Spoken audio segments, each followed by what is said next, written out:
You a Star Wars fan? Because you'll be amazed at number one, that a lot of women might be into the shit that you're into, but you're so worried about her judging you that you don't give it half a chance.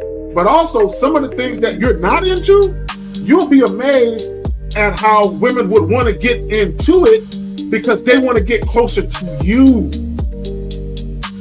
A lot of times they say shit like, "Oh, I'm free on weekends," or I'm usually free on Thursdays," or whatever the hell. So if it makes sense, then I schedule a date.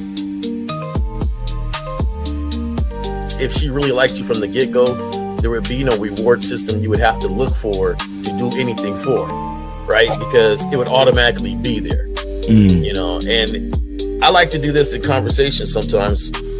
When you're speaking with somebody and you'll hear a girl say something like, "I'll never do this," or "I don't like this," or "I don't like that."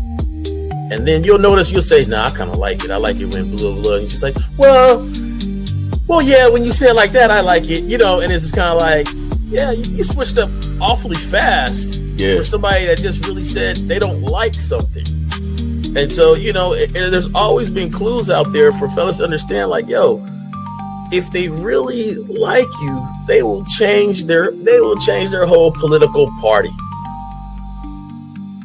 They're not giving her real instruction. They're not letting her know what it really is. And most dudes don't do it. Most dudes don't say what it is because they're afraid to hear no, or they're afraid to bring up sex too early and all of this and all of that. But the bottom line is this. Either, again, and somebody said it, either she's feeling you or she's not. You understand? Either she's feeling you or she's not. We got to stop all this nonsense, man. Guys are too afraid to hear no, and it's like I'd rather hear no than to waste 2, 3, 4 dates and time spent, money spent, and all this other shit just to find out that you wasn't feeling me any damn way. You see what I'm saying? But so with me, first date is cool. If you don't want to do it on the first date, no problem. You could be on your period or whatever it is. There's a lot of things that could be off on the first date, right? It doesn't matter. But second date, you gotta know what it is. For me, I like exclusive vagina to me. And that's because I don't want to catch nothing to have my later years messed up. And I like to stroke without no condom on. It feels great. No. So I like this. So you like to be hugged by the sugar walls? You like to be hugged? Yeah. I like that velvet, plush velvet. The smoothness. So, but even then, Jay Roman, I hear you.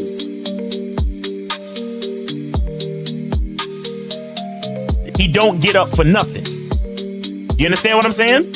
So, and the reason is because he has to conserve his energy to do 3 full workouts a day up until his competition date. You understand? So when he's in season, he literally just works out as hard as he can. Then he sits on the couch and his wife brings him everything. The only thing she don't do is fucking piss for him, right? So what I'm saying is, it's one thing to have a wife that does it, because you said earlier, these were the words you used. You said a woman who says, "Oh, I rock with this dude, so I don't mind doing this." But see, it's a difference between a woman who doesn't mind and a woman who cheerfully wants to do it. Understand the position of a simp. Make sure you understand the position of a friend zone nigga. Make sure you understand that a man doesn't do anything for nothing. You understand? So run the game, be careful, and do what you got to do. Mm-hmm. And that's right there, Jay Roman. And that's the problem. Your main chick should always be prioritized over all the new chicks. Right? The new chicks should not get preferential treatment. Right? So what would make it difficult for a lot of women is if you're giving girlfriend treatment to the new chick. Right? So this is why when you very first meet women, you have to establish boundaries and parameters where they got to earn everything. So that way, when the main chick is with you and she knows you're dealing with new women, she knows they have to go through the gauntlet too. They just don't get shit quicker. Like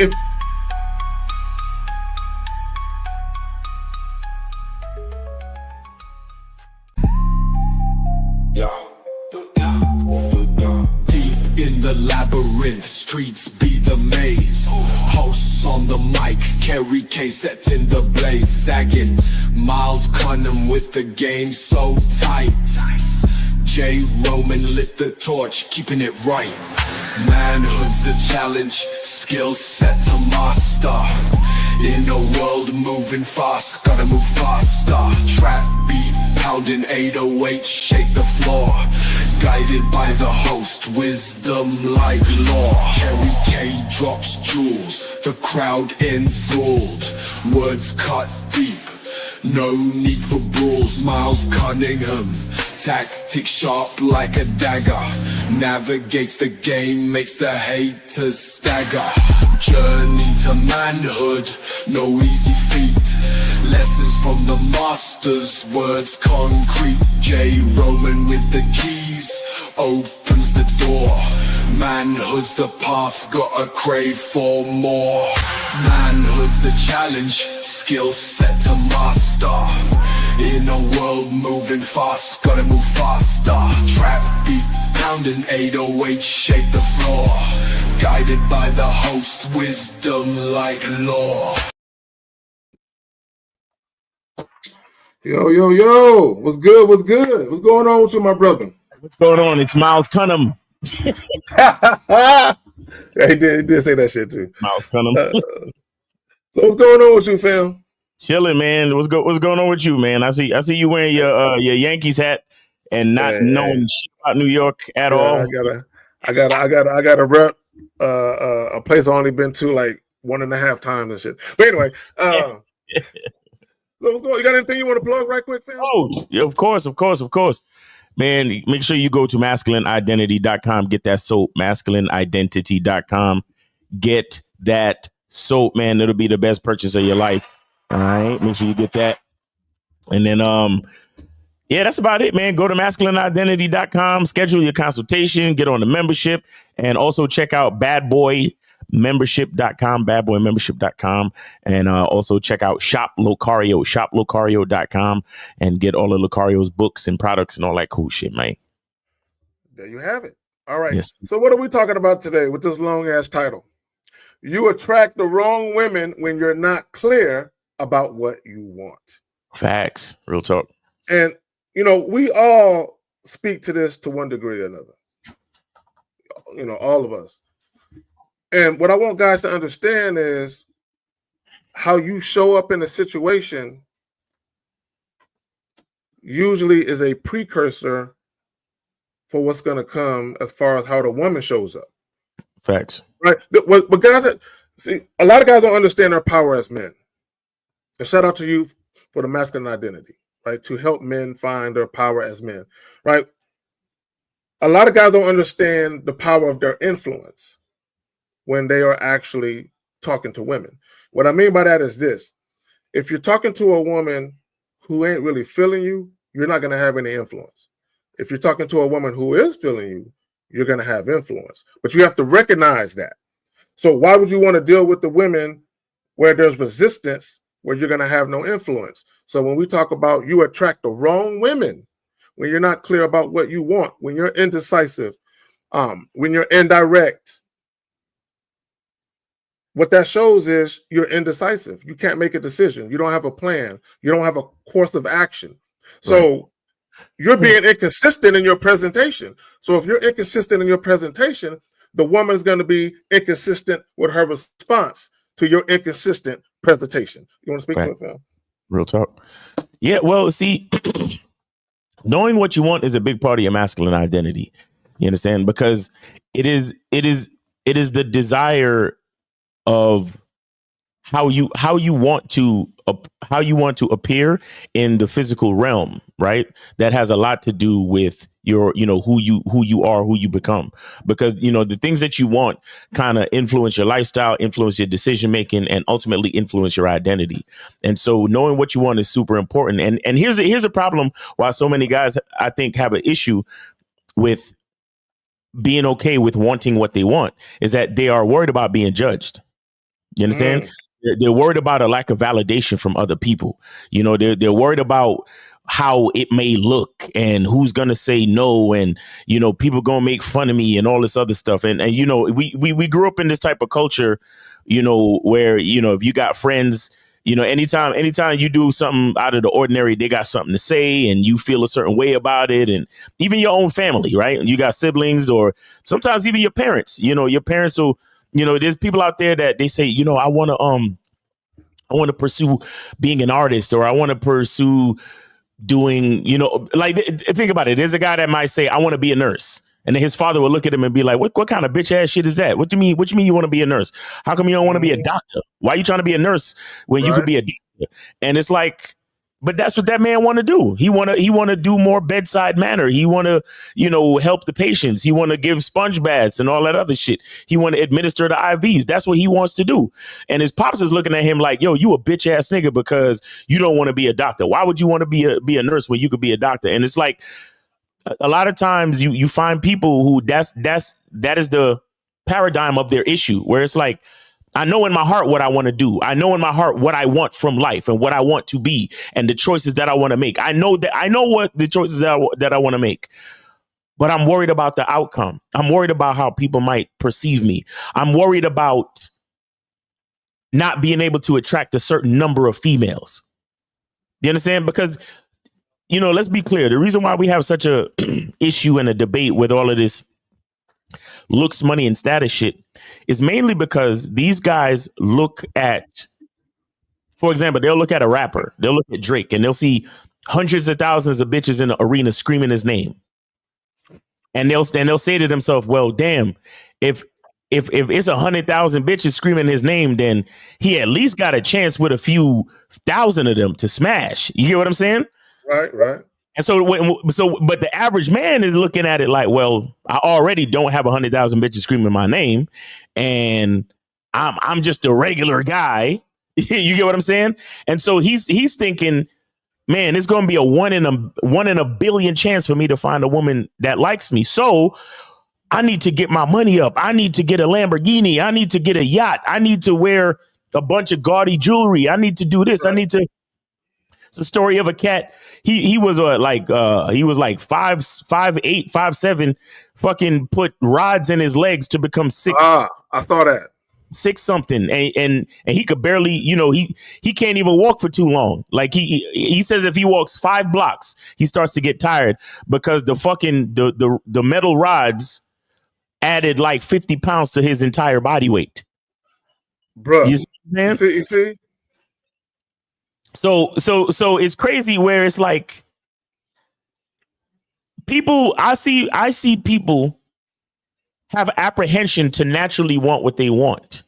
Right. But it's funny how people will go through the craziest shit just to get validation based on what everybody else wants or what they think everybody else wants. Because understand, the dude is 5'6" and he's thinking, man, I can't attract no women with this. Right. But instead of saying, you know what, fuck that, I'm a celebrate who I am.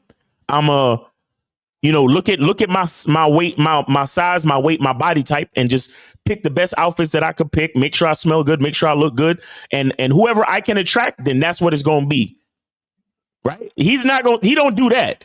He's willing to fucking change his entire physical stature, put himself through surgery, and understand, with every surgery, there's a critical risk of death or altering your life in a very serious way. Not to mention, you know what a lot of people don't talk about when it comes to surgery, transplants and certain other shit. You know that there's sometimes, depending on your surgery, there's medication that you got to take for the rest of your fucking life to make sure that your body stays in line with the newly added foreign objects that you put into your body. Yeah, because your body fighting what's in it. Yeah, your body is naturally gonna fight foreign objects. So if you get a heart transplant, a kidney transplant, you got to take medication for the rest of your life. I don't know about the rods in his leg, but it's not impossible, because who said them rods is gonna stay intact for all them years? If them shit start to rust or some type of, you know, metal degradation, and extra iron shit and titanium starts seeping into his bloodstream and all this other shit. You see what I'm saying? Yeah. And that's wild that real quick, that they break your legs. See, bro, why would you put yourself through torture?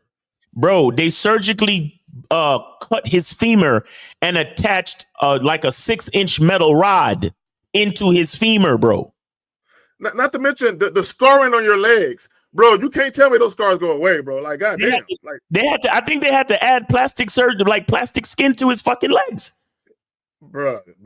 Just to get some bitches. Just for bitches, bro. Just for bitches. So you see what I'm saying? You be insecure about what you want naturally, but you will go through the weirdest, craziest, wildest shit to get validation from what you think you want. Because what are you saying? Literally what he's saying is, based on the height that I am now, only 100 bitches is gonna like me. But if I could become 6 feet, then at least 1,000 bitches is gonna like me. Yeah. In order to increase that number, he's willing to do whatever he can do, because he thinks that more bitches like niggas that are 6 feet than that would like him at 5'6" or 5'7" or whatever he was originally. Miles, let me add to that real quick, because you made a great point. And I was thinking about this, and you said it, and it made me think about it again. What guys have to understand, there's always going to be a certain segment of women you will attract when you come across them. Right? Now, can you do things to increase the number of women you can attract? Yes. The problem with you guys, and Miles, I know you talk about it all the time, about being grateful. What a lot of guys got going on is they can get women, they can have sex, they can get into relationships, but they want more. Mm-hmm. They want more attractive women. They want more women. They want more and more and more. And in your quest to look for more, you're leaving out the most important component, which is quality. It's not about the number of women you can attract. It's the number of quality women that you are actually attracted to. Right? How's it so focused on a quantity? That's why this whole pickup artist community and all this nonsense, they're just focused on quantity, right? But when you actually got some game to you and you got some standards, you actually want quality. Right. You want quality women. You want women who know how to listen. You want women who are high character women, right? And for me, and I know for all of us on the Real Game No Theory panel, it's about quality over quantity always. But look, I got this video I want to play. Yeah. And this video clip rather, and we're gonna get into it. Let me snatch it up right quick. All right, real quick, guys. The call-in number 919-647-9392. 919-647-9392. Also, if you have a question, put a Q in the chat, followed by your question. Let's go. We're watching everyone's highlighted reels and thinking that what love should look like, or how instant chemistry should look like, or perfect dates should happen flawlessly. And relationships are so magical because of spark.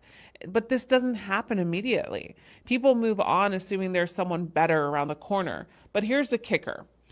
We're not even focused on the right thing, gentlemen. Too often people are dating from a place of ego, trying to win or get that quick validation, instead of asking themselves, why am I really doing this? If you're not clear on your intentions, you'll attract people who aren't aligned with you.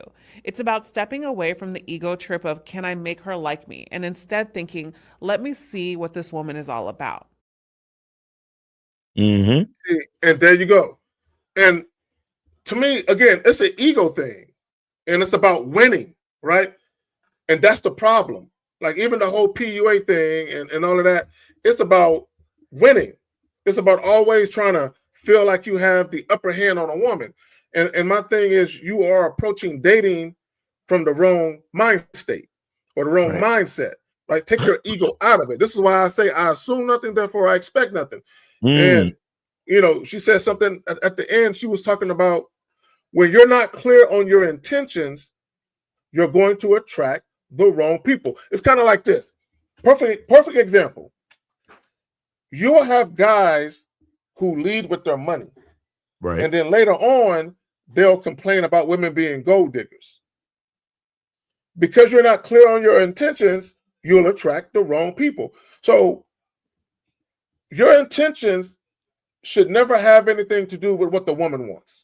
Right. Your intention should be strictly about what you have going on and what you're willing to allow or accept into your life, not about what the woman wants. Your true intentions is all about you.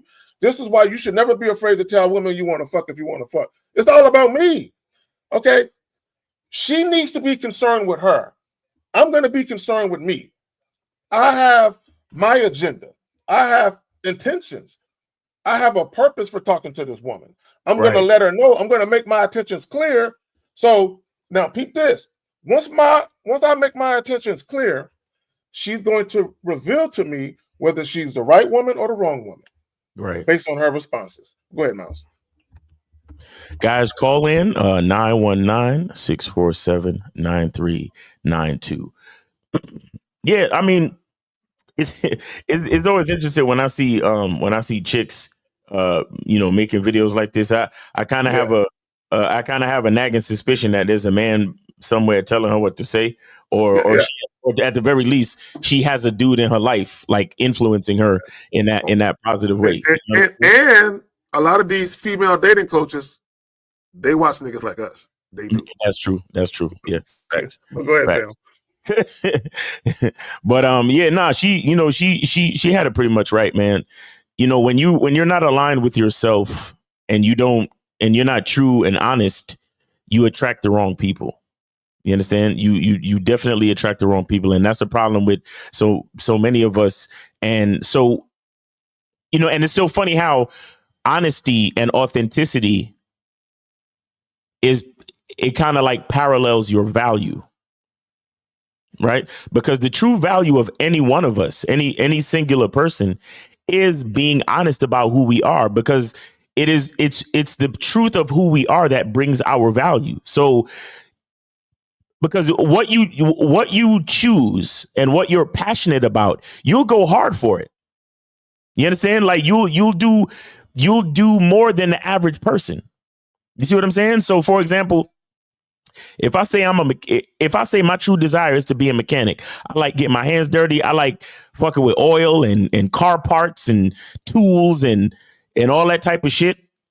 I'm gonna go hard. I'm gonna go under the car. I'm gonna be covered in oil. I'm willing to get my hands dirty. I'm willing to look at cars all day, fix cars, do this, do that. When another dude who if he's lying about it now and he'd be like, yeah, I want to be a mechanic, but he want to be a mechanic because there's a lot of money in it. You see what I'm saying? So now he's there. He's a mechanic, but he's not willing to go the extra mile. He's not willing to get his hands dirty. He's not willing to work on certain cars. He's not willing to fully understand his craft. He's not willing to help a person out and do different things and look at the brakes and get down and dirty and figure out what the real issue with the vehicle really is. Why? Because he was lying in the beginning. He never really wanted to be a mechanic. You understand? So his value as a mechanic is going to be much lower than the guy who's being authentic about being a mechanic. You understand? And that's value and truth. Value and truth is parallel. You understand? Value and truth works together. That's why, bro, me as a photographer, I've seen so many photographers, because there was a wave in the mid early 2000s where every motherfucker wanted to get a camera and be a goddamn photographer. I was in the industry, so I know what I'm talking about. And I go to these events and I go to these little, events. I go to different things where they allow multiple photographers to come. Bro, niggas will be sitting. And every once in a while, you see him pick up the camera and snap a photo. Meanwhile, I'm walking around talking to people, posing people, taking portraits in the middle of the event. You know what I'm saying? Taking candid shots. Nigga, my shutter button is clicking like every 5 seconds during the entire event. The whole 2-hour joint. I leave that place with 1,500 to 2,000 photos. You get what I'm saying? Because I'm a photographer. I love that shit. I love it. But you got another photographer. He's like, nigga, I ain't taking that many pictures because I don't want to have to deal with trying to edit that many fucking pictures and deal with all that shit. You know what I'm saying? Miles, let me ask you a question. And just tell me if I'm wrong. I'm not a photographer. Just tell me if I'm wrong. This is what I get about photography, because it's an art. To actually be good at it is literally an art. So I'm assuming that part of cultivating your art is you got to do it. You got to do it. So you get that eye. You know what I'm saying? Facts. All right, bet. Okay, cool, bet. No, real talk. And what I'm saying is if you're dishonest and you're just doing it for the money, you like, for example, to become the type of photographer that I am and to build a network that I built as a photographer in my time and everything, I had to do a lot of things for free. Yeah. And not to say that I had to, but I chose to. Do you understand? And I provided value for a lot of people. So my network was heavy. And at a certain point, people was sending me jobs. But you monetized your passion. Exactly. But what does that say about the guy that's coming in it for money, though? He would never do a job for free. He would never do a fellow vendor a favor. You get what I'm saying? Because he's like, well, shit, if you ain't paying me, I ain't doing shit. So how heavy is your network? How valuable can you become in the industry if that is your motivation? You understand? And what I'm saying is it's not a true motivation. It's not authentic. So so now you begin to understand how your honesty coincides with your value. So that's why we tell you guys, be true about who you are. Don't lie. You understand? If you really want to be the type of nigga that fuck with multiple bitches, let your woman know. Let your woman know. Because that's a part of your value. The fact that you could juggle multiple bitches, that's a part of your value. Whether she realizes it or not. And that's another thing too. The reason why most dudes lie is because they don't want to deal with the lack of validation from whatever female they dealing with. Look, let me say this. The ability to live your truth unapologetically is invaluable. Because most people don't. Look, I'm talking about across planet Earth. The average person, the majority of people do not live their truth in every facet and aspect of their life. They don't. They don't. So when we talk the shit that we talk, a lot of people think we're full of shit or talking shit because they can't fathom the freedom that you have when you live your truth. Even when you talk about letting women know, you're sharing me. Do y'all know how much look, do you know how cool it is for you to be with a chick and the other chick know you with a chick and she ain't saying nothing about it? And when she see you, she happy and she ain't got no stank attitude about the shit. She ain't who you been with, nigga. Let me see your phone. No, you ain't got none of that. You got peacefulness. But anyway, let me get this right quick. Danny P with the $9.99. Salute to the panel. Much respect. There we go. Guys, the call-in line is open. What do I do with the number and shit?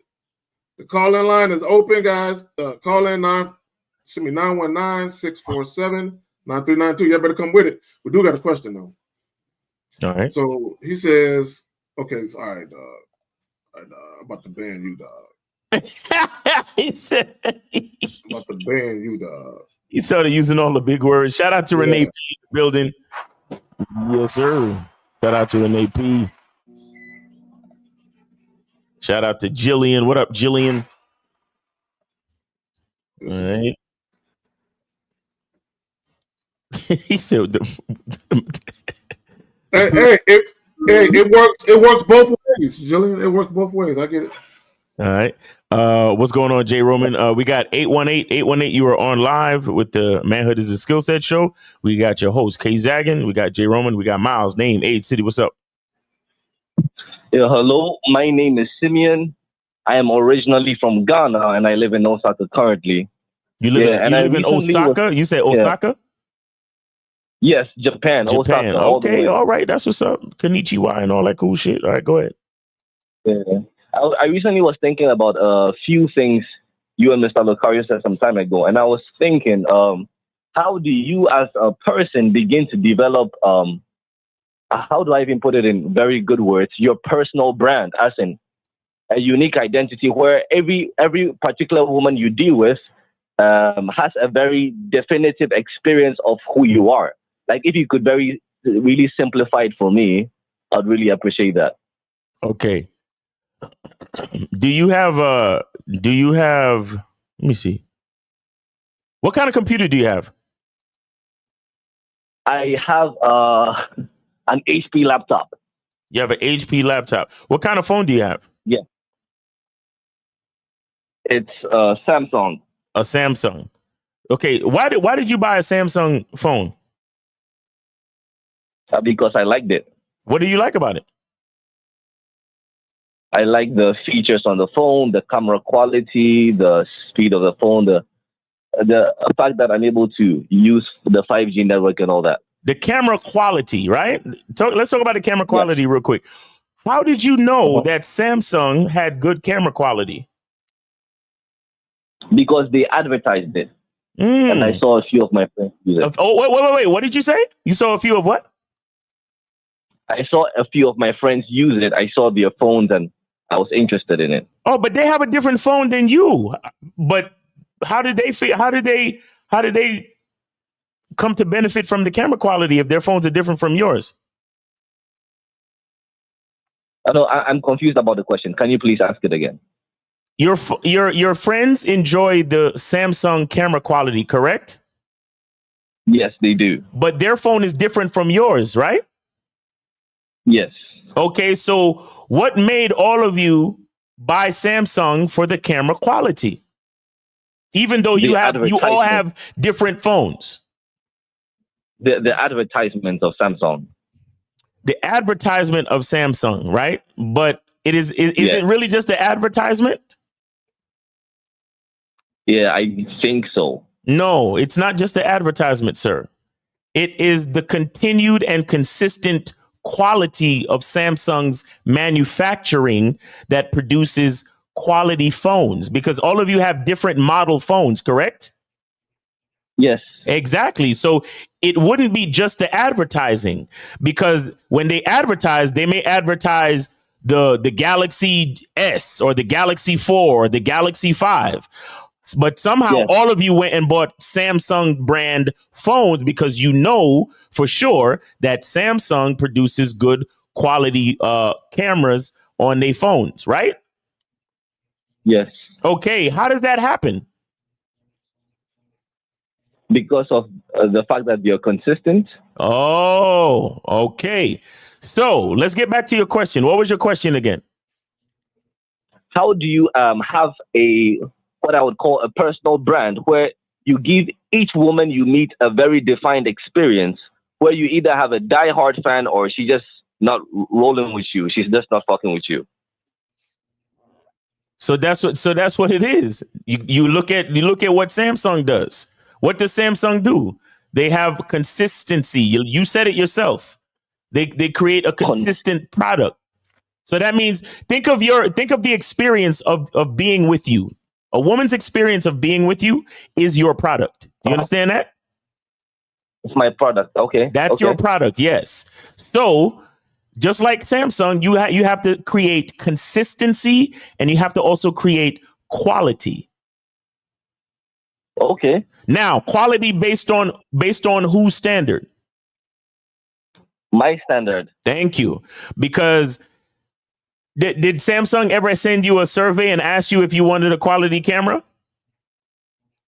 No, I don't think so. No, they just went ahead and made their phones with quality cameras, correct? Yeah. And then you went ahead and, based on the consistency that you saw with your friends and with other people and all these other things, you said, you know what, I'm going to buy a Samsung because I know that they produce a certain type of quality that I want, because that is the brand. You said the part of your question was, how do I create a personal brand? Well, a personal brand is not that much different from a business brand, if you get what I'm saying, because the experience of your experience with your Samsung is consistent between you and all the friends that have a Samsung phone as well, correct? Yes. Okay, so you have to create consistency and quality with all the different women that you interact with. And again, remember that quality is based on your standard, not on the woman's standard. Because what would happen if every next woman you met, you switched or altered the standard for every next woman? Oh, that switching up thing. Oh yeah, I see. What Mr. Locario was talking about the pickup artist thing, about switching up easily with women. Okay, I see. Well, but caller, most guys do that. Most guys switch up. Most guys are inconsistent. Most guys are always inconsistent with women. Most guys are. Look, if you ask women what is one of their biggest gripes about men, they're going to hit you with a word: inconsistent. They're going to say most men are inconsistent. That's what they're going to say. I see. All right. So that's how you do that, bro. That's how you create a personal brand. Okay. You got to be consistent, and you gotta have quality. Consistency and quality with your product of that experience with you based on my standard. Based on your standard. So what does that mean? That means, for example, as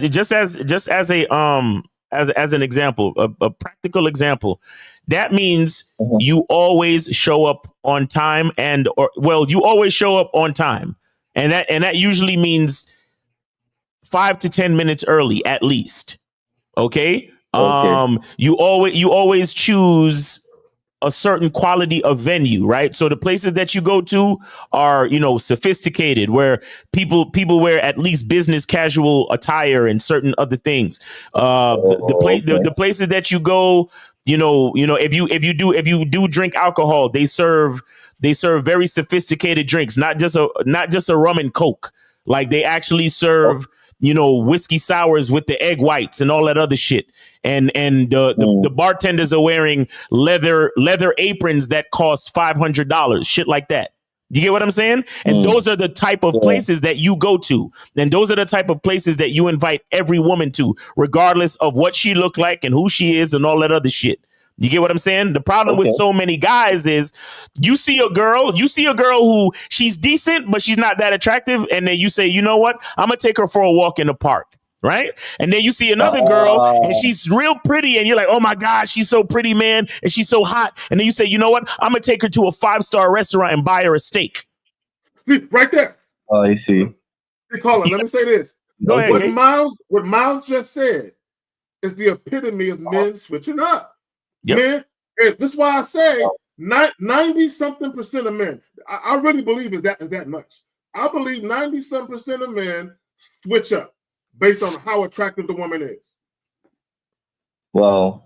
So I feel like with what you're saying, because on listening to you guys, I've come to realize that like it sounds simple, but when you think about it, like it's like, damn, I just start writing and it's like it's so deep, and I feel like I have to take a long, deep, hard look at myself to begin to really understand what my standards are, because I feel like it sounds simple, but I feel like it will take some time to really begin to deeply grasp what you're saying.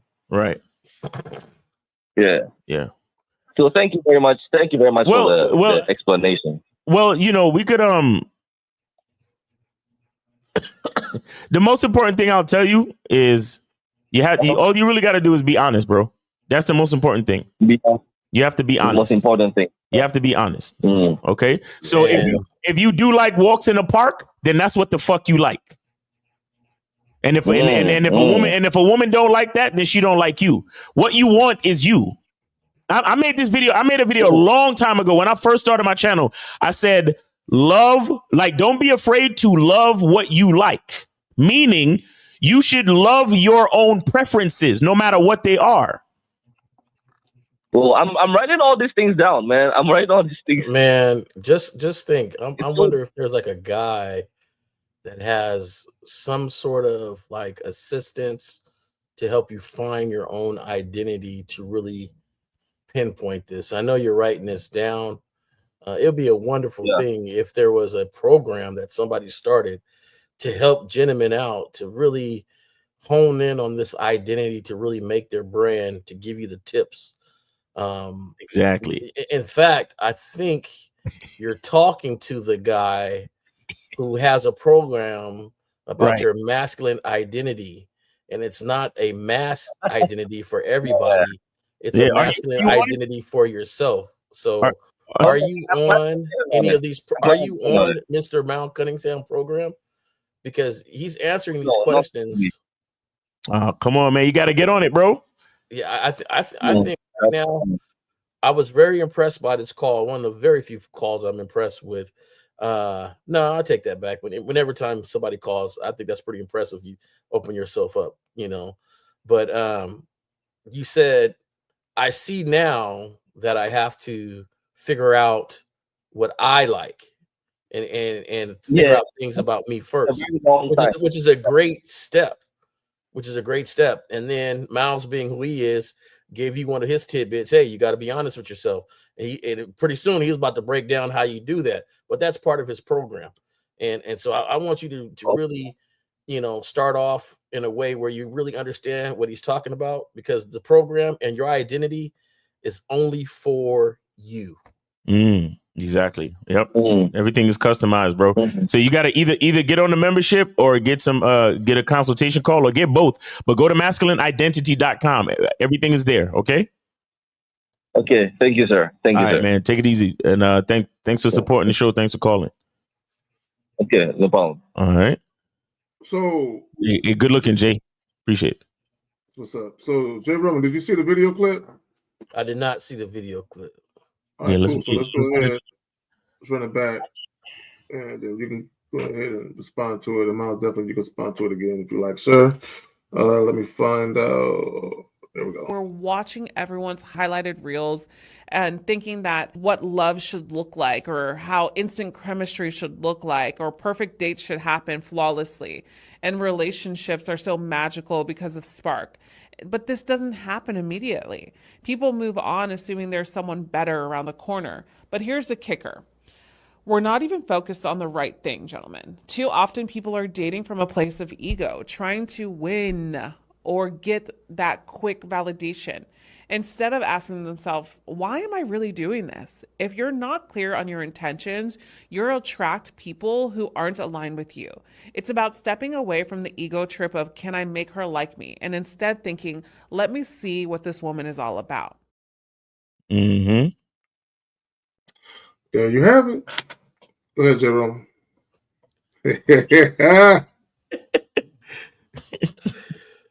It's tough. It is tough to me to listen to ladies talk about what men should do. I know. I know. That is very tough for me. Even though some valid sentences in there. Yeah.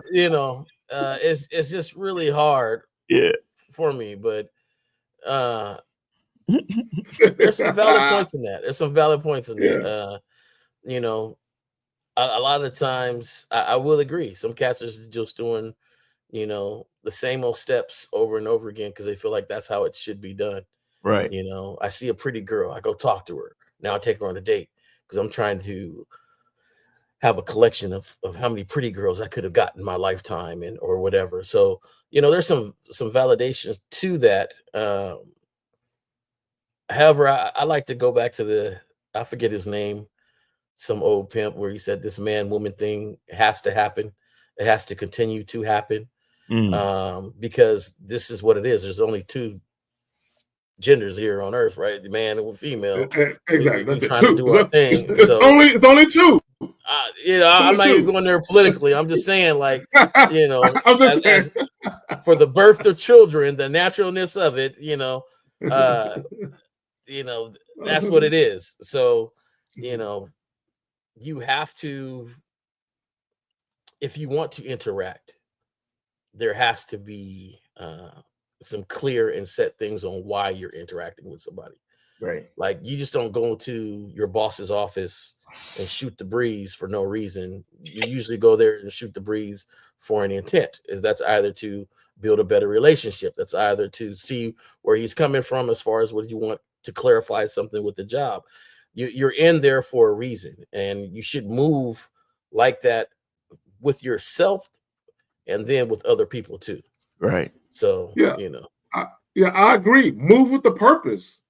Move with a sense of purpose. Like guys get around women and y'all just be pussyfooting and bullshitting. And then you invite a woman into your life on shaky ground. You know what I'm saying? Hey, this is why y'all be having all these inconsistencies with chicks, because you approached her shaky, so your whole shit is shaky, right? And instead of having a plan and moving with a purpose and letting women know out the gate, look, this is what I'm trying to do. You with it or not? What's up? You better hurry up, girl. You better fix something. You know what I'm saying? Like, and I don't mean it like literally. I'm being a little facetious, but what I mean, but your mentality needs to be like that, though. Like, girl, hey, look, you're on the clock. When I approach you and I give you the opportunity to fuck with me, you're on the clock, right? And it's not your time; it's my time. But a lot of you guys, y'all be on a woman's time, right? And here it is, right? A woman can't respect your time if you don't. Facts. Right. This is why I say when y'all deal with these women, limit their access to you. Don't just open up your kingdom and just come on in. Just no, like, hey, hold on. Baby steps. You know, hey, I gotta make sure that you moving like I need you to move before you advance another 10 paces. Like, hold on, slow up. Right. But a lot of guys, they don't want to do that because what they worried about. Losing out on opportunity to fuck. But y'all got it. Well, some of it too is just experience. Some of you guys are doing things that are natural to you, but because you don't have any thought behind it, you're not gaining the experience from it and what you need to learn from it.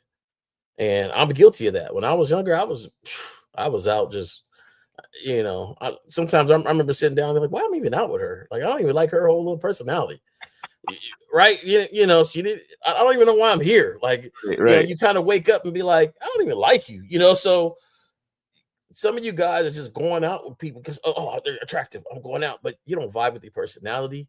She ain't laughed at not one of your jokes. You made a little comment. She didn't even get it, but hey, she's something cute to sit next to.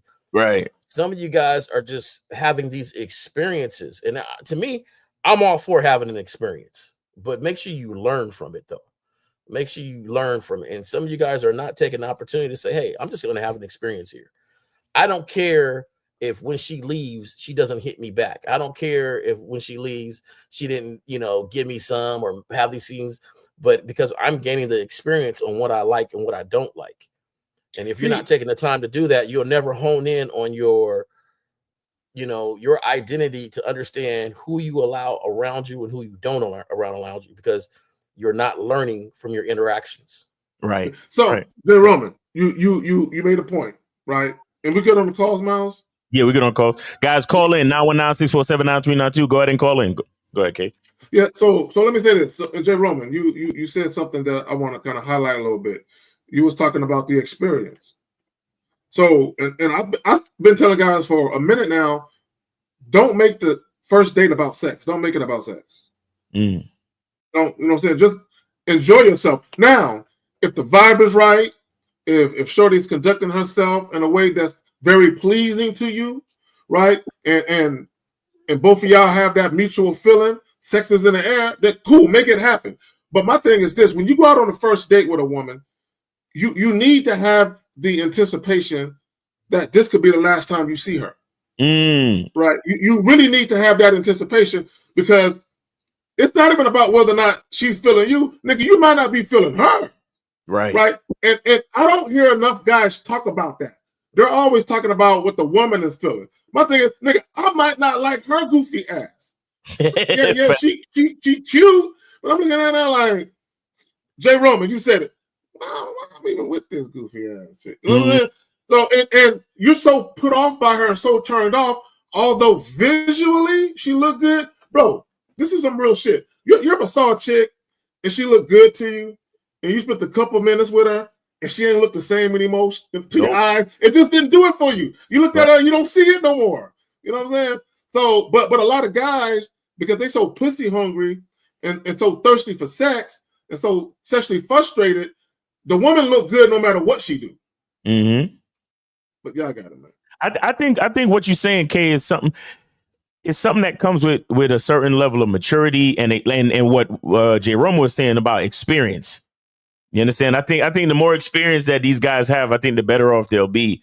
Where it's like they'll start to actually experience what we're talking about. Because most dudes, they don't have the intelligence to really identify with what we're saying. Because all they see is, titties and ass. Like, that's all they see. You understand? But with maturity and age and experience, it's like they start to realize, they start to ask themselves, well, if I'm gonna be spending time with this chick, what can she really do for me? You understand? And that's when it'll start to click. That's when more things will start to click. Because some of these dudes, man, they just don't get it. And then again, these dudes can have experiences, and one thing I know about life in general, not everybody learns from experience. A lot of niggas is remedial. Oh, to be honest, a lot of niggas is like, no matter how many times God put them in a situation, they still make the dumb decision on some Groundhog Day shit. You know what I'm saying? And they just keep repeating.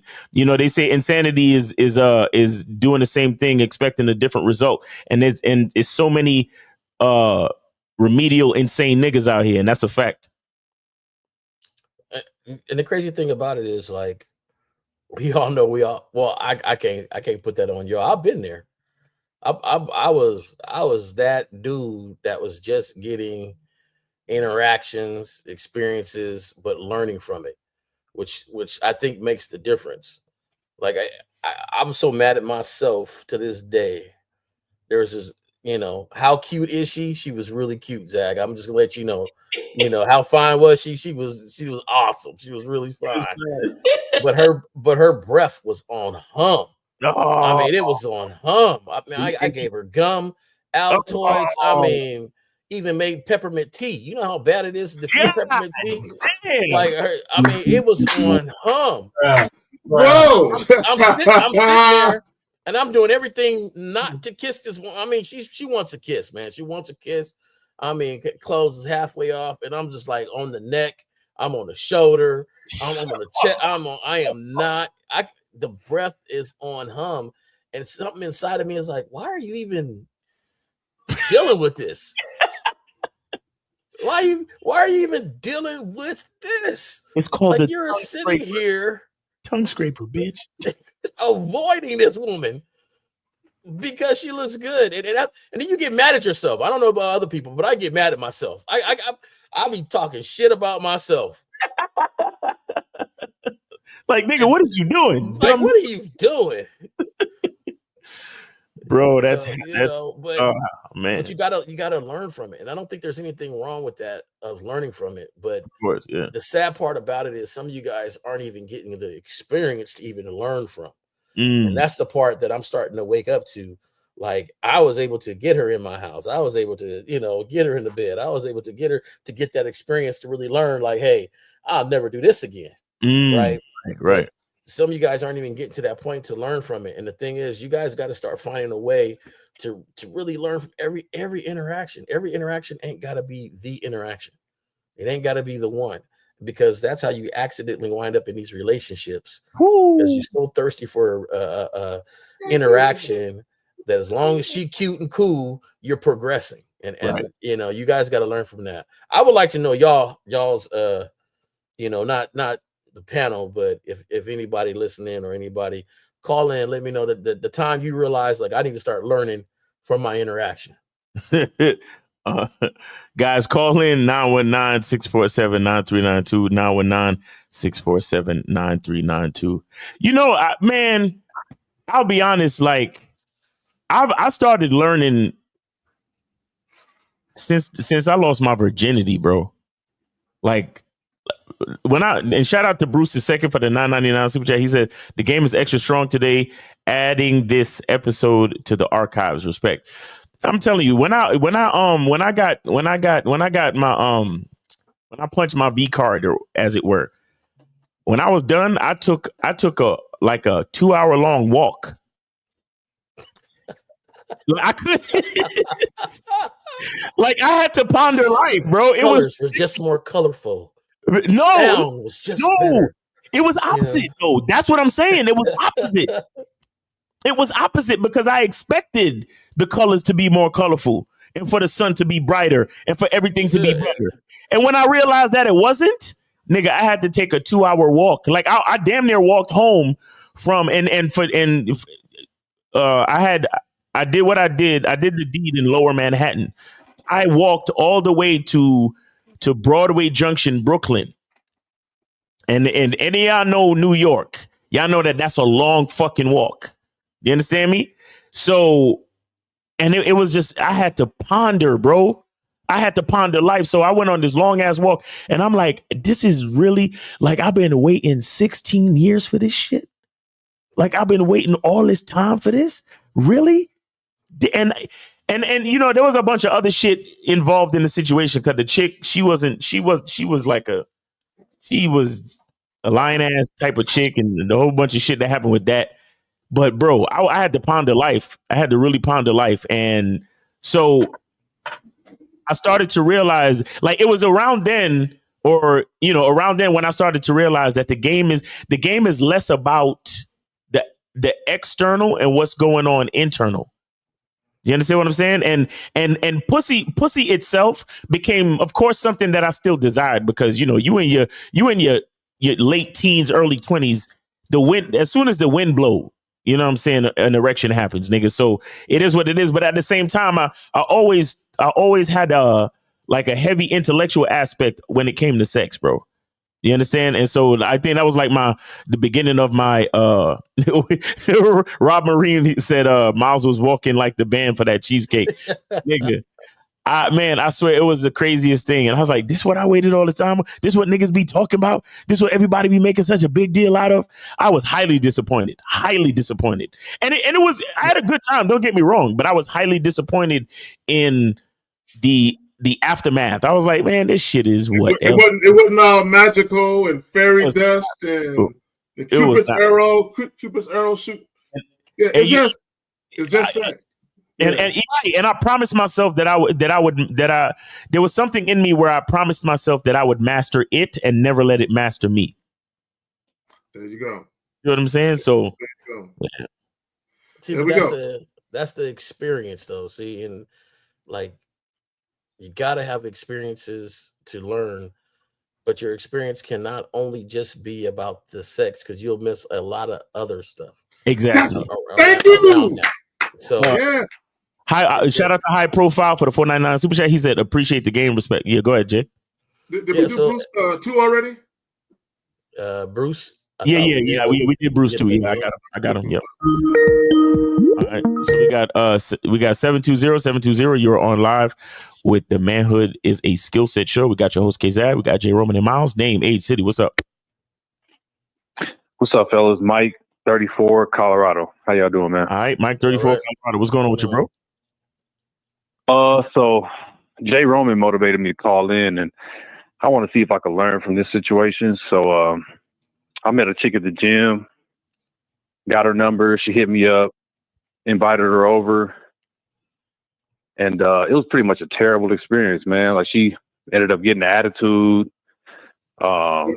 Let's back up. Let's not gloss over that. Let's hold on. So when she got an attitude, what was going on around that time where she got the attitude? What tell us the story, bro. Tell us the story. What happened? All right. So I was at the gym. We made eye contact. No. No, not that part. We don't care about that part. The part after you brought her back to the crib, what happened? Okay, so we was chilling at the crib. I brought some wine out, poured some wine up, started playing some music, and I looked back and I caught her scrolling through my recommended YouTube video, which is what? Fuck. Hold up. Wait. She was on your phone? She was on my phone, bro. Oh, the audacity of that bitch. The dedicated gall of that heifer, dog. Oh, hell, I mean, that's a violation, but I don't see, like, keep going. Like, where did it go bad? So I caught her, and man, she didn't even stop right away. She was just kept scrolling for a little minute. I was like, "What you doing? Going through my phone?" And she was like, "No, I was just going through your playlist because I had the music playing through the Bluetooth on the phone." Okay. And I played it off like, "Man, you don't need to be going through my phone like that." She was like, "No, I was just going through your playlist and your music and all that." And I was like, "All right, whatever." But that's such a red flag. That is such a red flag. God damn. That wasn't even a red flag, bro. Like, I think she was twisted in the head. I shouldn't have brought this chick to the crib at all, bro. Well, yeah, that was your first mistake. But real quick, I just need to establish something. Was this a first date, or was this the day you met her at the gym? Both. What do you mean both? Oh, he was with my it. First time meeting her at the gym, and then that same day, she hit me like 10 minutes after I left and was like, "Is it crazy to ask you if you had plans tonight. So I was like, Oh, Hold on. That ain't crazy at all. No. Okay, hold on, caller. Give me a second. I just want to point out something. I want to show guys something. I want to show guys how fast shit happens when a woman is interested in you. Now, you still got to vet the situation out, though, to see what's going on. Yeah. Because the fact that she's the one initiating shit, she has an agenda. That's bad. Just because it looks like a fun time, there could be a hidden agenda that's a detriment to you. Obviously, it was. But go ahead, Colin. Yeah, go ahead. What happened? What else happened? Okay, so she was going through your phone. You caught her. I just want to catch everybody back up. So she was going through your phone. You said, "Hey, what's up? You going through my phone?" She was like, "No, I'm just going through the playlist for the music." All right, go ahead. All right, so I try to play it off, and my dumb ass just kept going with it. I should have kicked her out, but I just kept, trying to keep the vibe up and everything. So, Wait, hold on. Sorry to interrupt you again. No, you good. But how bad is she though? Because I know it's the reason why you wanted to keep her crazy ass in the crib. So how bad is she though? Wow, she was so thick, like she was like workout thick. Woo! Surfing. I'm not gonna lie. Like as soon as she hit me up after I left the gym, I was like, "Oh yeah, you got excited, right? You got excited, yeah. I got too excited, right. Way too excited. And then you went to follow her lead. But all right, go ahead now. So you played it off. Yeah. You knew you should have kicked her out the crib, but you was like, "Nah, I'm gonna keep the vibe going." Okay, so you said you poured some wine and everything. Go, keep going. So, man, this shit fucked up. So. I think she might have seen, because I be listening to all y'all, man, like Real Game No Theory and all y'all niggas. So I swear, man, she must have seen something like that in there, because she decided to bring up like, so what'd you invite me over for? And I was like, shit, just to catch a vibe and stop. But she invited herself over though. She asked you if you had any plans, right? Yes, and I should have put her on the spot with that, but I went into defense mode. Like go ahead. Let me hear it all first. Oh, okay, sorry. My bad. Marking it down. Go ahead. Nah, you good, bro. So yeah, she was like, "What'd you even invite me over here for?" Kind of like in a accusatory tone, like nigga, what do you want? So I was like, I just wanted to open up some wine with you, see if we like each other and shit. So she went on to accuse me of trying to fuck on the first. Okay. Stop right there. Hold on, Jay Roman. I know you want to hear it. I got to stop him real quick because I want to say this. I'm forgetful. And this is the problem. When she hits you up to say, "I just want to see if you're busy," right? I'm not telling you were wrong for wanting to kick it with her, but what you should have did, you should have made sure she understood what was going to go down if she came to your place. See, you automatically assumed because she was inviting herself or because she wanted to see you, you automatically assumed she wanted to fuck. You really wanted to fuck. Right. You assumed it was going to happen. This is why I say I assume nothing, therefore I expect nothing, because you need to make sure what her agenda is. Her agenda wasn't to fuck, right. Obviously. Yeah, right. About that. And I ain't gonna lie, K-Zag, I was hyped. I was like, oh yeah, she gonna get it tonight. But oh yeah, you were excited. I know, nigga. I know. But the thing is, you didn't tell her that though. Nah, see, that's where I have a little bit of trouble with that. That give it to her straight, direct. You know what I mean? Type right, shit. Because even when she asked you, was like, "Oh, I just wanted to open up some wine with you and catch a vibe." I know. Bitch-ass nigga. You still couldn't say it. You still couldn't say it, nigga. Caller, not you. But what you said in that moment, bitch ass nigga. You know what I'm saying? You could tell. I want a grown and sexy experience here. I was like, I still can't say it. Right there. I still can't say it. See, at least you said that to yourself. At least you said that to yourself. Go on. What happened? What happened? What else happened? You was expecting real quick. Hold on, caller. Real quick. Hold on, caller. Caller. Hold on.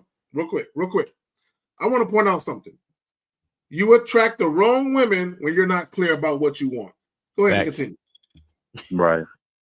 Yeah, no, it goes with the title of the show for exactly. Yeah. So, you know, and then after she brought it up, I said, you know, it did cross my mind or whatever and shit like that, but I'm not pressed for nothing like that right now. I'm not pressed for no pussy right now or nothing, but you are. She started getting attitude and shit like that, and then this is why I think she saw one of y'all videos or something on my feed or something. She was like, "Man, you ain't got no game." I was like, "Oh shit." Nah, she didn't know. She didn't have to see us to say that shit. You know what? Hold on. How'd you get her out? Are you trolling? Did she really tell you ain't had no game? Did she really tell you that? She may have seen the title of one of the videos or something. Yeah. How'd you get her out the house, man? For sure, bro. But and then I was just so disappointed in myself for like not for inviting this chick over, bro. Like I was like, why did I invite this bitch over here, man? Like this bitch. Oh, you know why? Off in the head, bro, or something. You see, I just want to say something real quick. This is the reason why I like to do something out the house before I bring him to the house. Facts. This is why I like to do that. I know some people, K-Zag, oh, well, I don't go on dates and all that shit. Nigga, bitches is fucking crazy. You can't know where I live until we check the fucking mentals and shit. Yeah, but let me ask you a question though. Let me ask you a question. Older me. I'm not. Okay. No, let me ask Miles a question. Hold on, real quick, Carl. Give me a second. So let me ask you a question. The most of the women that you meet, do you meet them in person or online dating apps? I'll say online. No. I'm asking Miles. Caller, hold on. I'm asking Miles. Miles, do you meet them in person or online dating apps? It's a mixture. It's a mixture. All right. Yeah. Now, what I do agree. If you meet them off the dating app, definitely get them to a location. Now, me in person, you know, it's one of those things you got to kind of fill out. You know, just me personally, right? If I meet her in person, I'm chit chatting with her, and especially if I meet her at a particular place that I feel is classy and all other shit, I'm chit chatting with her and all of that. And depending on what's going on, it may or may not go down. But I do agree that most of you guys do need to be doing at least one date or the first date, because a lot of y'all aren't good at reading people and you know and peeping out what's going on. So some of y'all might need that extra time to find out. But go ahead, Colin. What time was this? Yeah. What time was it when she came over? Like, what time was it when she came over? Because that matters a lot. 8 p.m. It was when? Yeah. 8 o'clock. Oh, okay. Yeah. Okay. So that's what I'm saying. Now the younger me. Bro, that's what I'm saying. Like, the Dutch was not in a row. The younger me would have already, like, the younger me. She hit me up. I'm like, yeah, I'm with it. We're gonna come through, drink some drinks, and do some grown and sexy things. Yes. You know, now if she wasn't with that, then like, because you're asking me tonight, you're asking me about tonight, and you coming over tonight. Well, I'm already in hoop shorts when you hit my house. Like, I'm dangling. I'm not, you know, I got an A shirt on. I'm in hoop shorts. You know, I'm just letting you know it is night time from the very beginning. I'm not dressed. I'm not sitting there. The lights ain't even on. You know, it's like we hit the house. It's dark in here. It's a presence of what we about to do. And the only light on is a glowing light. Right, man. I had it all set up in the crib, man. I had the music going real soft. I had the lights low. The TV wasn't on. None of that. So hold on. You didn't have your verbiage on. Yeah. Well, let me ask him a real quick question, Jay Roman. And Jay Roman said he had his workout clothes on. Yeah, I got my workout clothes on tonight. But real quick, Carl, let me ask him a question. When she first came in, can you walk us through exactly what happened when she first came in? Like the first couple of minutes of her entry into your room? So it gets a little tricky because when she pulled up, and I knew I fucked up, but she pulled up and was like, come outside and smoke this little joint with me in the car first. And I was like, right then, I was like, oh, shit. And bro, and you went? Did you go do it? I went. Did you smoke? Damn, bro. Bro, that's when you fucked up everything right there. Hold up. Caller. Do you smoke? Do you smoke? I do smoke, bro. Oh, okay. Ooh, I thought you said you don't just now for a second. Hey. Okay, No, look, Okay. caller, bro. If you smoke and you hotboxing with a female in the car, you know the lingo is already on some sexual shit. Like, but no, but it's not even that. Is he following her lead? we shotgunning it. We doing a whole bunch of stuff real sexual in that car while we smoking. And real quick, was it you know what I'm already talking lit? about? Was it an already lit blunt? It was already rolled. It was a pre-roll. It was a pre-roll, but I'm not fresh, it was fresh though. It was fresh. It was fresh, but you don't really know what was in it because she didn't roll it in front of you. Yeah, I'm not. Damn, that's a good point. I didn't even think about that. You see, and then you got real loose, and you gave her the phone. I'm not to pick some music. We know how she got the phone, man. You gave her the phone. You opened the passcode. So real quick, I want to focus on that part. And guys, I talk about inadvertent behavior and how it can have consequences and ramifications later on. And what he did was, and he knew his sixth sense, his gut told him, right? When she said, "Come outside," he said, "Nigga, don't do it." And his dick said, "Nigga, go." And he said, "All right, dick, I'm following." Right? That's what happened. It was leading me astray that day. That's what I'm saying. You did not veto none of his suggestions. You shouldn't have win. Dick was like, "Let's go." You was like, "All right." Caller, I want everybody to see this. Okay, you hollered at her. Kudos to you. Fine. Right? But she hit you up and said, "Hey, you got any plans tonight? We should do something." Correct? Correct. So, yes, you following her lead. Strike number one. Okay. Mm-hmm. Now, did you tell her to call you though? Did you tell her to hit you up tonight? Damn, I can't even remember, man. I think I told her I'd hit her up. You know. My bad. You right back at him, Miles. Yeah. So then she came to the house, right? Yep. And then she said, "Come back out in the car with me to smoke." Yep. And you followed her. Strike number 2. Yep. But he thought he had green light when she said that. He was like, right. She about to I thought it was a go. And then let me explain something to you, bro. Let me explain something to you. You brought it back to the crib. Do you want to know why? She thought it was cool to look through your phone and check the playlist? Get him. Huh? I can figure. Let me tell you something. When a man follows a woman lead, do you know where she's leading him to? Death. Destruction. Pretty much the friend zone, my nigga. Yep, death. Her checking your phone was her going to her homie's house to chill, smoke, and listen to some music. Let me see what you got on this playlist, because I'm getting to know my friend. Mm-hmm. When a bitch come to the house to get fucked, she don't care what the next song is. Do you hear me? Facts. Mm-hmm. But I'll do you one better. And here's the thing. Addie. So you said what? No. Yeah, go ahead, please. Okay. No. So let's go with the hypothetical that she was initially sexually attracted to you. Let's go with that hypothetical, because we really don't know. She may have been. We don't know. But let's go with that hypothetical. Mm-hmm. If she was sexually attracted to you, you killed it. And right. Like Miles said, step one, you followed her lead when she said, "Let's get together." Right? Her calling you and wanting to see you, that's not the problem. But you need to dictate when that happens. Right? You need to be dictating that. Right? Then when she told you to come outside, so whether it's a conscious thing or a subconscious thing, she knows that a man following her lead ain't that nigga. Right. He can't be. Right. He can't. What women just know, even if it's instinctually or just subconscious, they know that this ain't the right order of things. Me telling a man what to do and he's following my every lead, because in her mind she know he's only doing this to get my pussy. He's unattractive. Right. So what happens is, hold on, real quick. Hold on. We get there. Real quick. And I just want to go back to the earlier point that Miles was making. The reason why she felt that she could go through your phone, because she said, this is a weak nigga.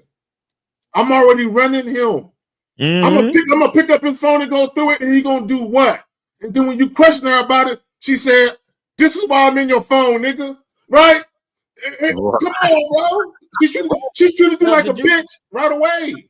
And not to mention that part, real quick, not to mention the little part where when she actually addressed you about why you invited her over, you still was on some. Oh, because remember, she said what she said and put you on the defensive. So now you still following her lead. That's strike 3. He got defensive when she was in the phone already. He got defensive because she's seen some videos that you like to watch. I don't care what they see in the video. I don't care. I was watching it. That's what I want to watch.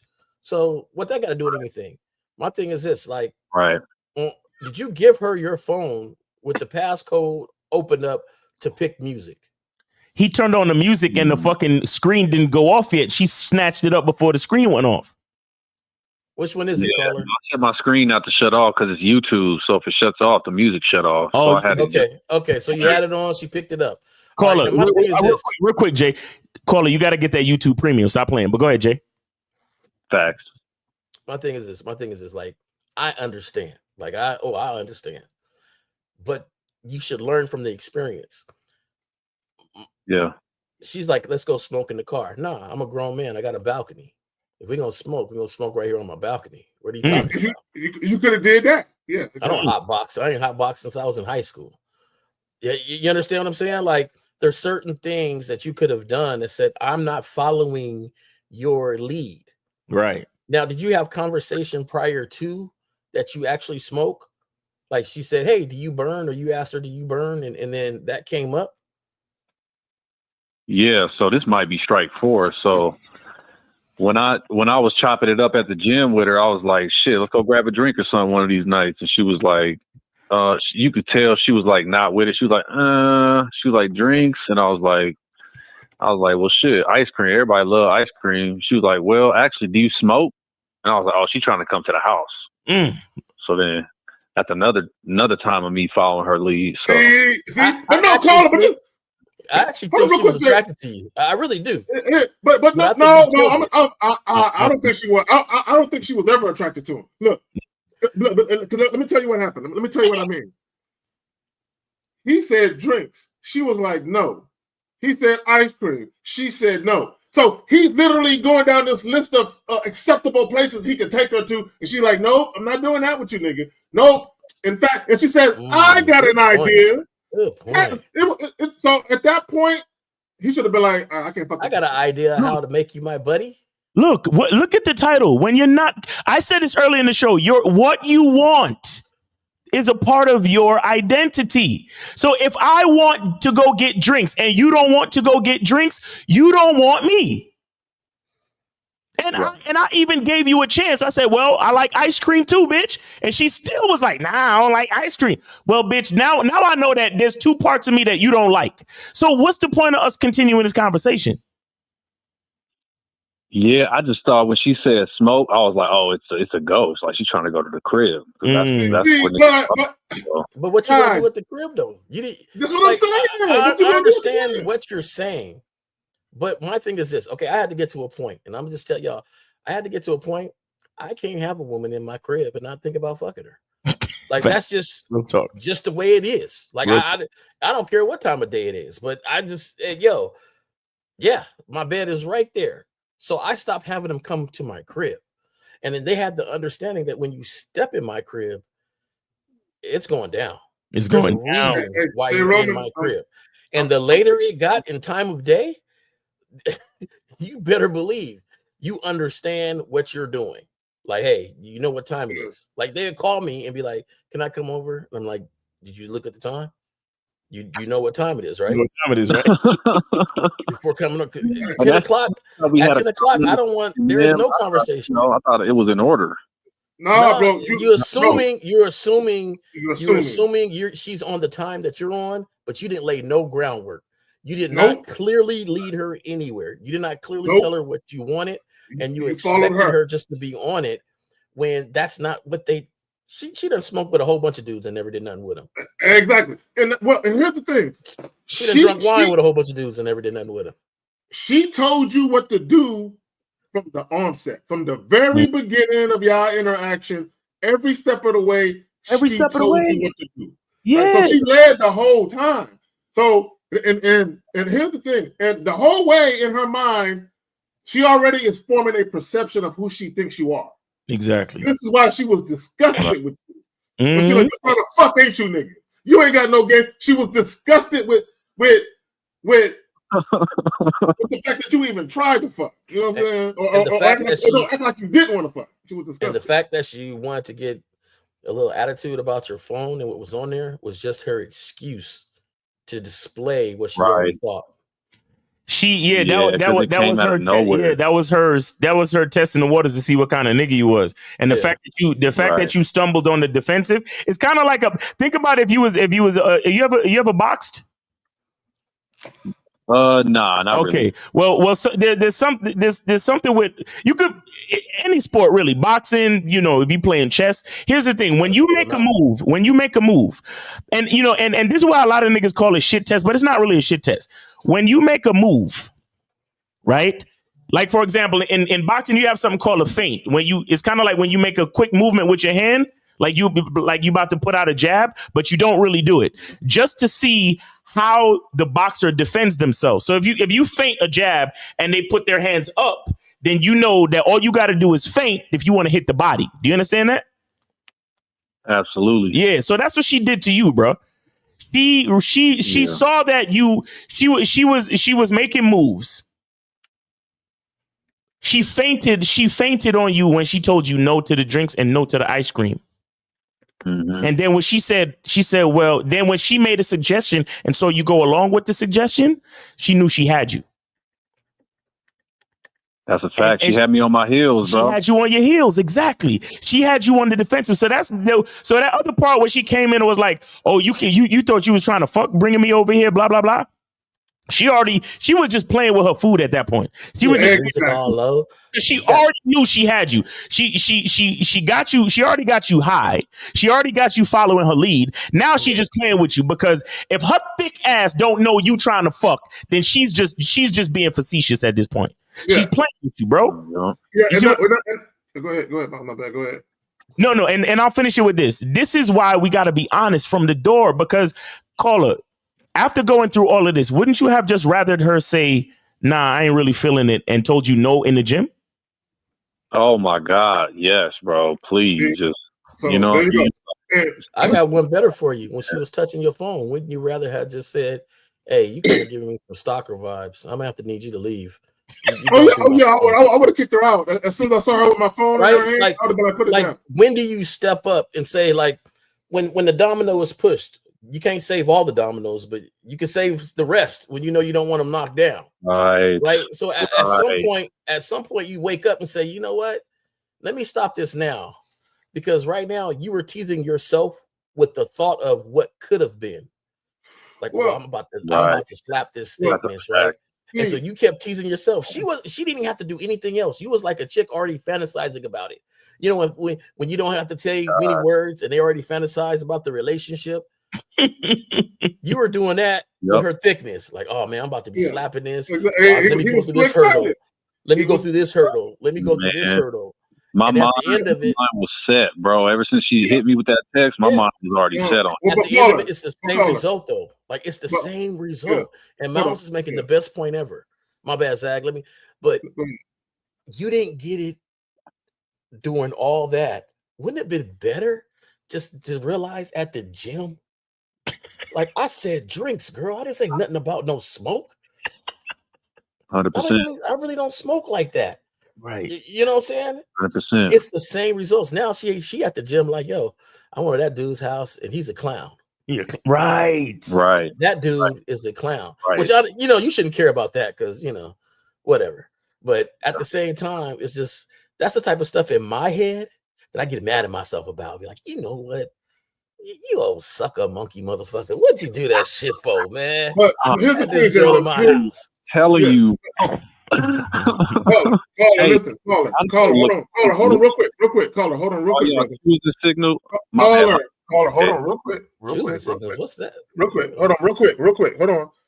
I want you to understand that at the gym, she had already formed a perception about you. Mm-hmm. So she had already felt some type of way about you. You know what I'm saying? Because of how flexible you were being when you were offering the date. So everything she did leading up to the night ending the way that it did, it was her pushing the boundaries to see what she can get away with. Right? So her picking up, do you think she would pick up another nigga's phone? No. She got enough sense to know who phone she can pick up and who phone she can't.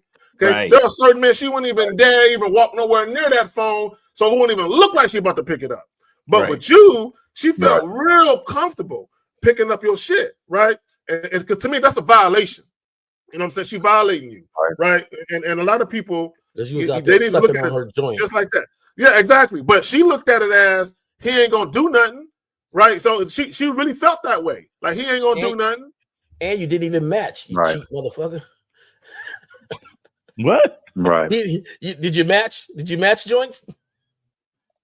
Oh, right. Hold right. on, say it again, bro. He ain't even. You didn't even. Did you even match? She pulled out a joint. Did you even match? Did y'all smoke the whole thing and you didn't match it?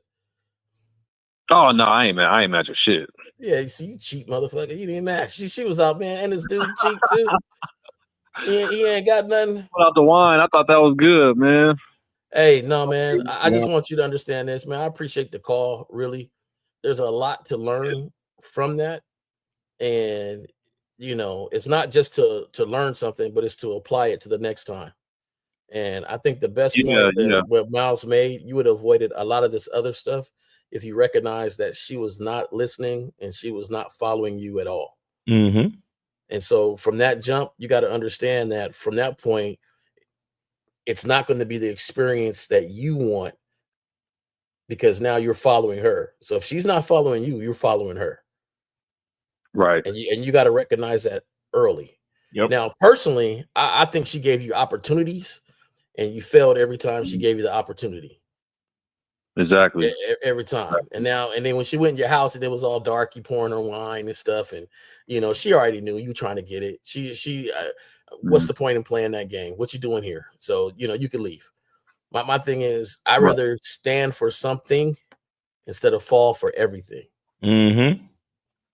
Right. And caller, I wanted to address something that you said earlier, because you said all the ducks was in a row, right? And the vibe was right? Mm-hmm. Yeah. So that's, you're lying to yourself, because if all the ducks are in a row and the vibe is right, then guess what? That means you're dealing with a woman that knows she's coming to get fucked. You understand? Right. That's what ducks being in a row and the vibe is right means. It means that we're all on one accord.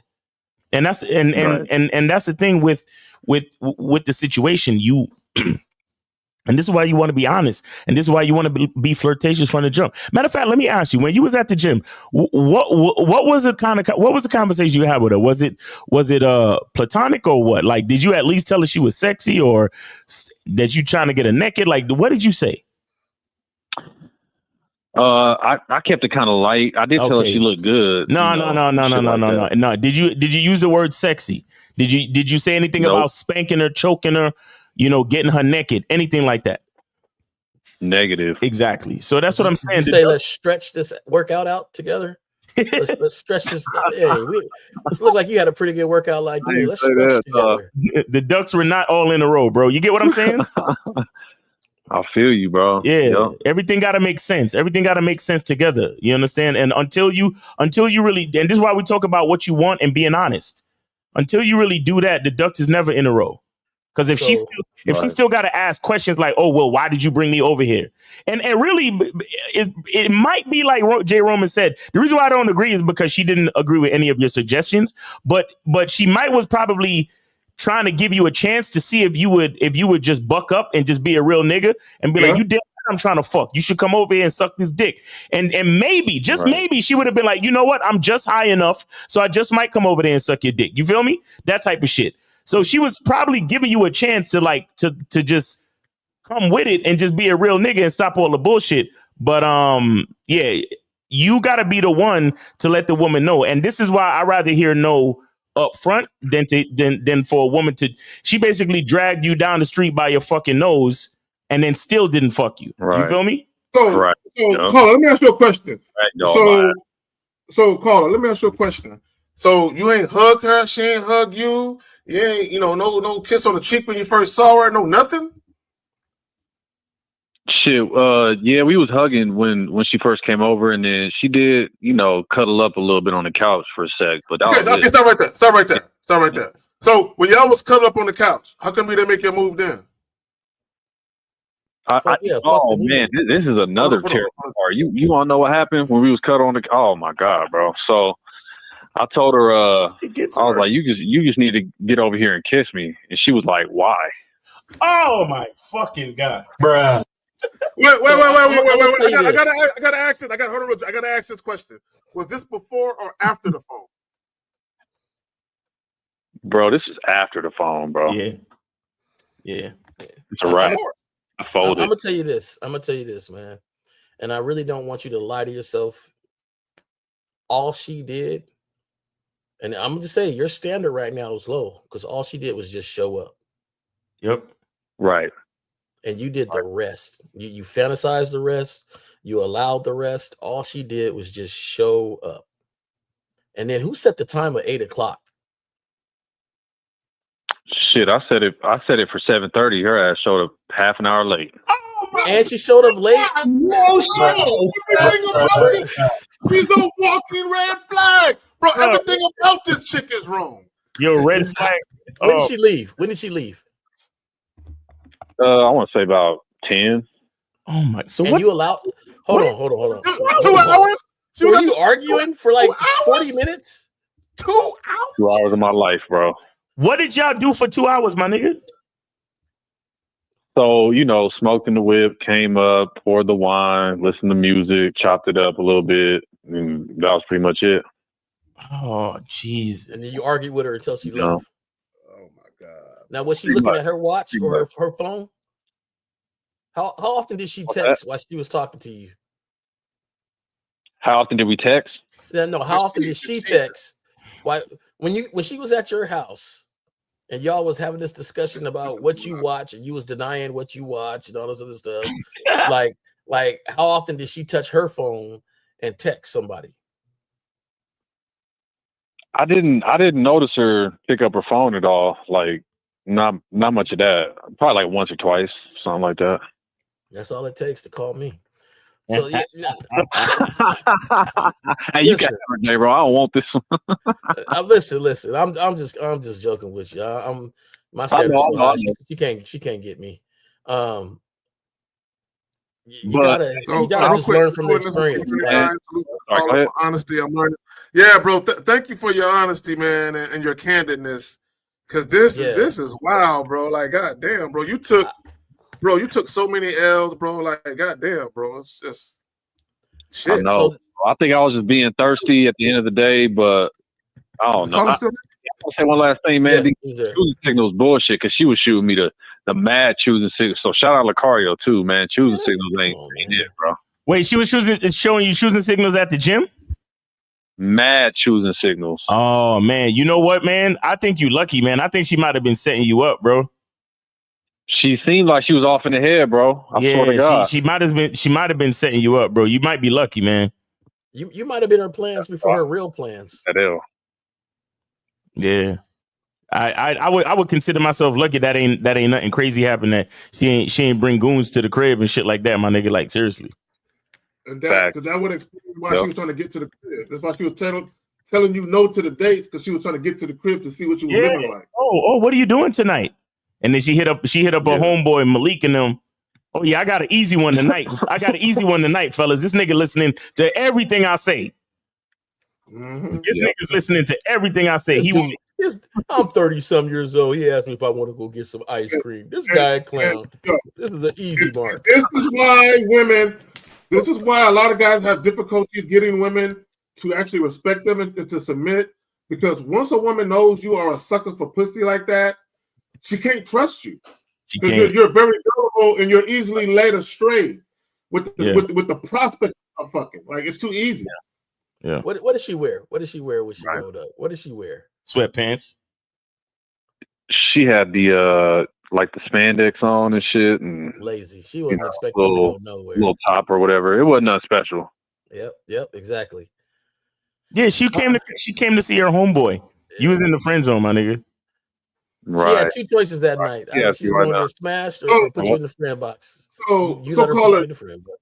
Yeah, you have any other questions, fam? What's going on, man? No, that's it. I appreciate y'all, man. I learned a lot. I'm gonna run this back. So yeah, I appreciate the game, man. And I ain't gonna make them mistakes again. Hey, man, that's what the experience is for, man. Every L is for lesson, not for anything else. All right. There you go. Oh, I'm gonna take that with me. I appreciate y'all, man. All right, peace, brother. All right. So who was that? No, we got Dr. Steele, $5 super chat. He says Steve Dean Williams advises against approaching women at the gym. Okay, guys. Okay, listen.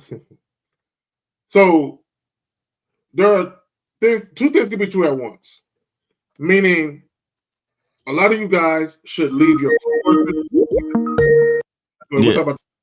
Oh, okay. All right. 983, you're on live on the Manhood is a Skill Set show. We got your host, K-Zag. We got J. Roman and Miles. Name, age, city. How can we help you? Jason, 27, Phoenix. Okay. What's going on with y'all, man? Chilling. What's going on with you, bro? Just wanted to run something past y'all, man. I kind of noticed the other day I was at the gas station, right? And I was trying to holler at a little shorty or whatever. But I just tell me what you guys think. Seems like whenever I talk loudly and just confidently in a dominant way, it seems like women respond to that. Okay, so what's the problem? It's like aggression. Can you guys speak to how aggressive should I be when? Caller, hold on. You said women respond. How do they respond? Meaning okay, you go up, you talk to her, or you holler at a chick, right? And she may not. No. Listen. You said you're loud and aggressive and women respond. How are they responding? When they respond, meaning they don't ignore me, meaning they, I think it kind of gets their pussy wet, to be honest with you. Okay. So if they're interested in you, why are you questioning it? No, I'm not questioning. I'm just saying, have you guys noticed that as well? No, bro. All women are different. I'm gonna call her, bro. All women are different. All women are different. Okay, you can talk to a woman and whisper to a woman, and she can get wet. So when you talk about the tone of your voice, whether or not it's loud or whether or not it's low or medium, you can't say which one is going to work because it depends on the woman. Right. So you got okay. You just want them to hear you clearly. For a woman, you're not trying to be aggressive in a way. No, why would I try to be something that I'm not? Caller, listen to what you're saying. Caller, listen to what you're saying. Why would I, me personally, why would I try to be something that I'm not? If I'm not naturally a loud, overly aggressive person, I'm not going to be that way because I think that's what I got to do to get some pussy. I'm just going to be me, and I'm only fucking with the bitches that are fucking with me. But y'all got it. I think you just want to be clear and understandable. So you don't have to be like, yo, you with the green top, give me your number. Nah, you just get clear and understandable. And I think sometimes you people get confused with aggressive with direct and knowing why you're talking to somebody and what you want from the intersections. Yeah, assertive and aggressive is two different things. Right. Well, I think I'm more so talking about assertive, maybe even a little bit of aggressive. You know what I mean? Not too much, but I was just thinking okay, the more if I become more aggressive, more women will respond to that because but you're not aggressive. Caller. You're pretending. You're presenting. You're acting. That's not who you really are. Yeah, so I mean, you can pretend and you can act, and women can be initially interested in the act that you're putting on, but eventually the real you is going to come out. See, this is why a lot of guys have trouble keeping women around, because yeah, you can get her initially interested in you, but give her some time, and she's going to realize that what you initially presented was nothing more than a facade. Right? So a lot of guys don't know how to maintain the momentum of attraction. See, you cannot ever maintain the momentum of attraction when you're putting on a facade. You have to be yourself at all times to maintain the momentum of attraction.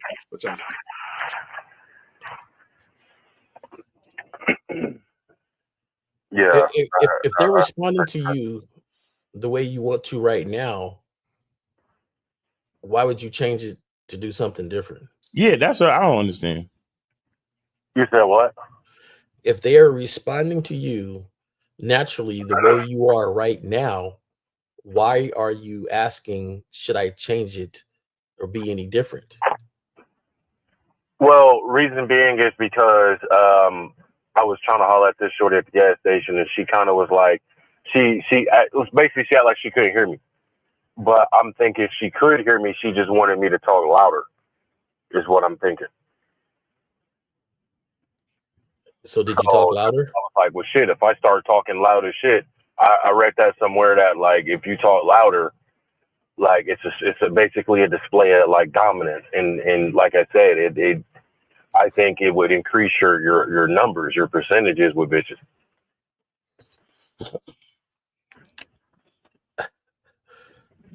Okay, so is that a do you believe that's a philosophy that's cookie cutter for just everybody?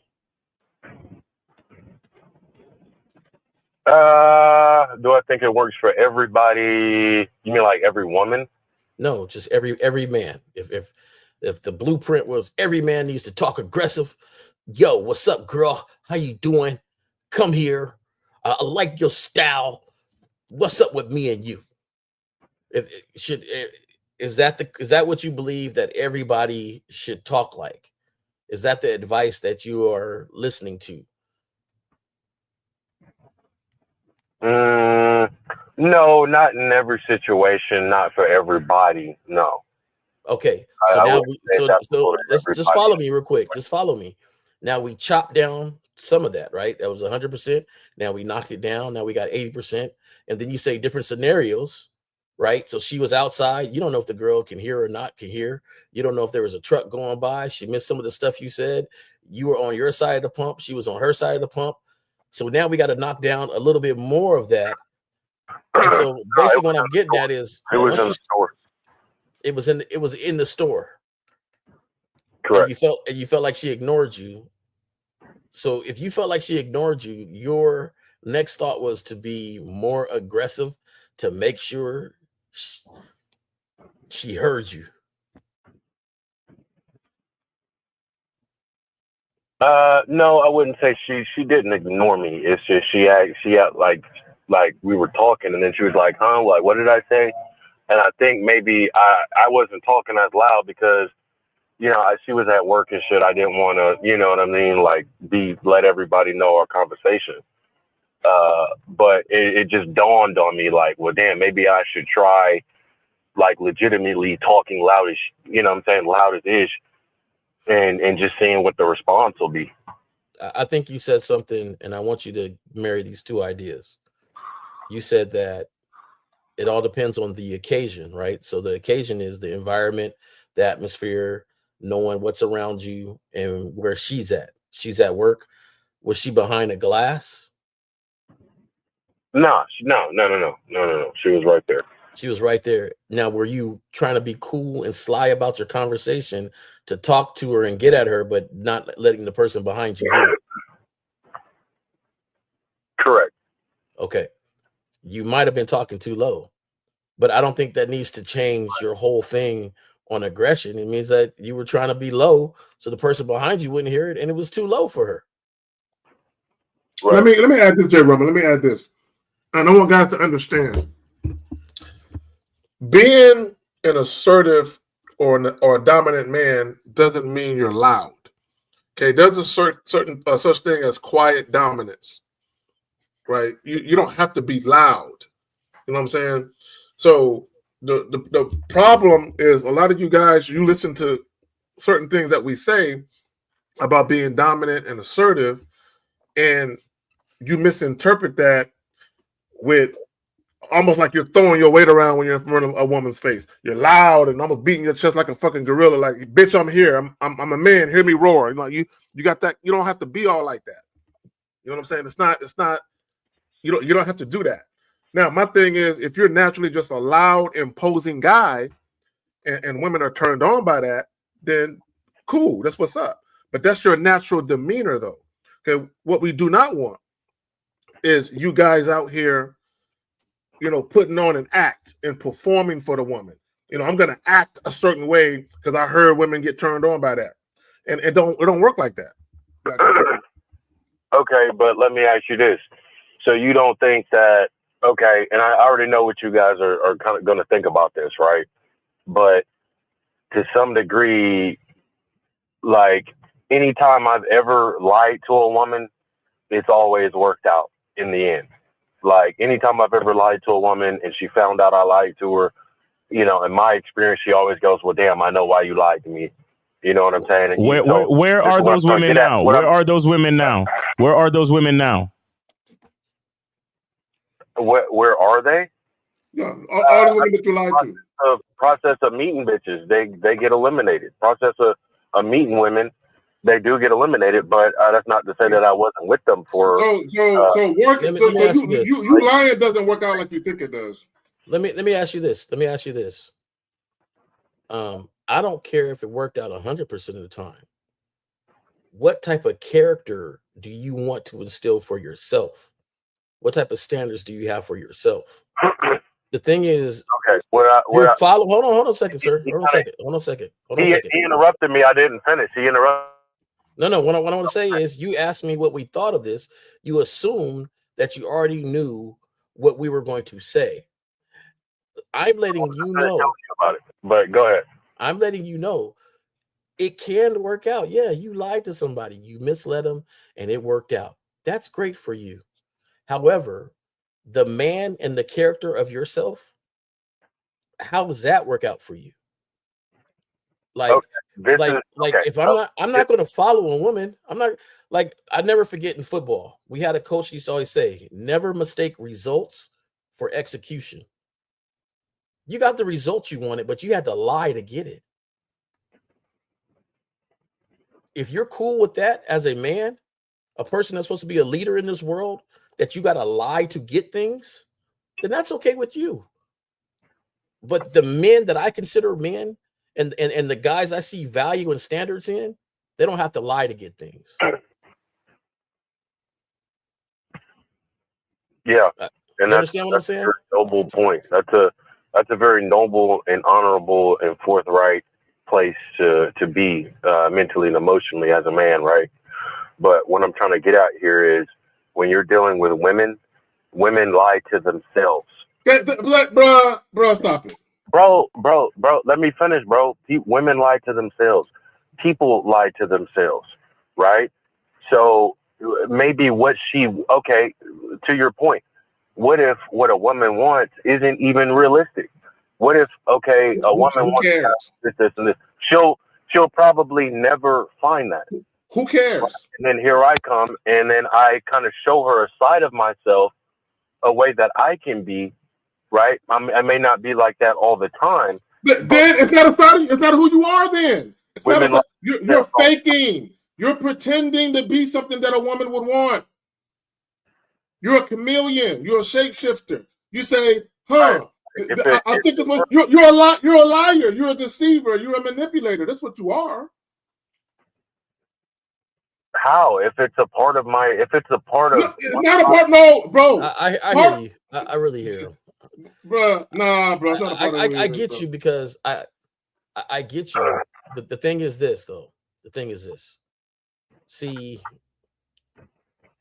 you're mistaking the results right now for the execution, when the thing is, it's not about the women, though. It's about you. He don't love himself. When you are ready to really lead, when you're ready to really lead, a woman and a family and a household, the values that you have for yourself is going to be instilled in them. So my thing is, if you're a liar and a manipulator, it's kind of funny how we find the same thing next to us. And you talk about women lying to themselves and all this other stuff. Well, you're attracting that because that's what you are doing yourself. So the thing is, nobody's perfect. Nobody's perfect. Nobody's perfect. I'm not going to sit here and say that people don't lie. I ain't never lied before. I got you. I understand that. But my goal in my life now, I don't know about everybody else's, but my goal in my life is always to be a better man than I was the one yesterday. And I'm going to keep striving and keep doing things to improve that. I'm going to instill that in my kids and I'm going to instill that in my family. Right. But we're always going to strive to be better. Now, what you're doing is you're saying, hey, they lie to themselves. What's one more lie? What's one more thing I'm going to tell them? I'm just trying to get that thing. And when I'm done and it naturally goes on, I'm good. What about if the expectation is unrealistic, though? Like, what if you're a good so guy, who should stay with them in their life? You're a great man. You're an honorable man. You're a forthright man, right? Mm-hmm. But you see a woman that you're attracted to, and you're none of those things. Anything. You're none of those things. You're trying to get her to recognize your value, your value as a man, right? And sometimes, like I said, women, they don't pay attention to the right things. So if you show her this, she'll go, it'll get her interested in you enough to where you can actually show her, actually, I'm an honorable man. No, you're not an honorable. You're not an honorable man. No, you're not an honorable man. No, you're not. No, you're not. No, you're not. An honorable man is consistently himself with every woman. He doesn't change anything about who he is. He always presents the same authentic person. Says who? Period. Says who? Says who? I don't know who says. Okay. Hey, bro. Hey, look. You're not an honorable man. Okay, you have no integrity, bro. I'm gonna tell you like this. If you don't strive to be that person, that's okay. You know, says you don't want to be that person. You don't want to be the person that has that integrity that you're not going to lie. Basically, what you're saying to me is, there's a woman. Hold on, I want to make sure I understand what you're saying, so you know that when I respond to it, it's genuine to what you were saying. So you're saying to me is that there's some women out there that they can't get out their own way to see a good guy. So you pretend to be something you're not to attract them. So then you can finally show them your great qualities. La la la, here I am. The thing is, for me, I prefer to somebody sees me from the very get-go. I don't want to have to make you see anything because that person is not made for me. I don't need every woman.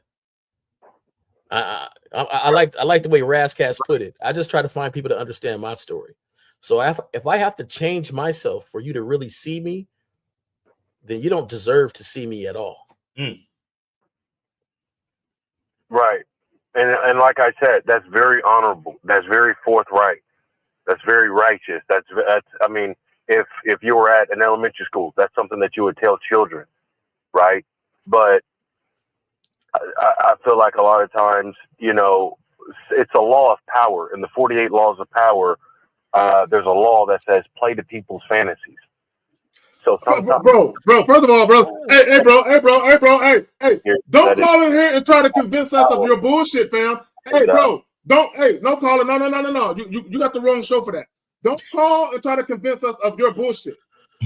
We don't care to hear it. If you want to be a liar, nigga, be a liar. Okay, we're not co-signing your shit, fam. Yeah, I say more power to you. Lying. I'm not talking about lying. I'm talking about presenting myself in a way that is congruent with what her fantasy is. I get you because I remember back in the day when I first got to California. That's what I'm saying. Tupac was big, right? Tupac was like the double disc CD hit. Everybody was a thug. Right. Cats I knew that weren't thugs. Everybody was a thug. Everybody, you know, was talking a certain way just to get a woman, just to grab them, right? But it really wasn't them. It really was something they couldn't sustain, right? Yeah. So it was a mirage that they were trying to do.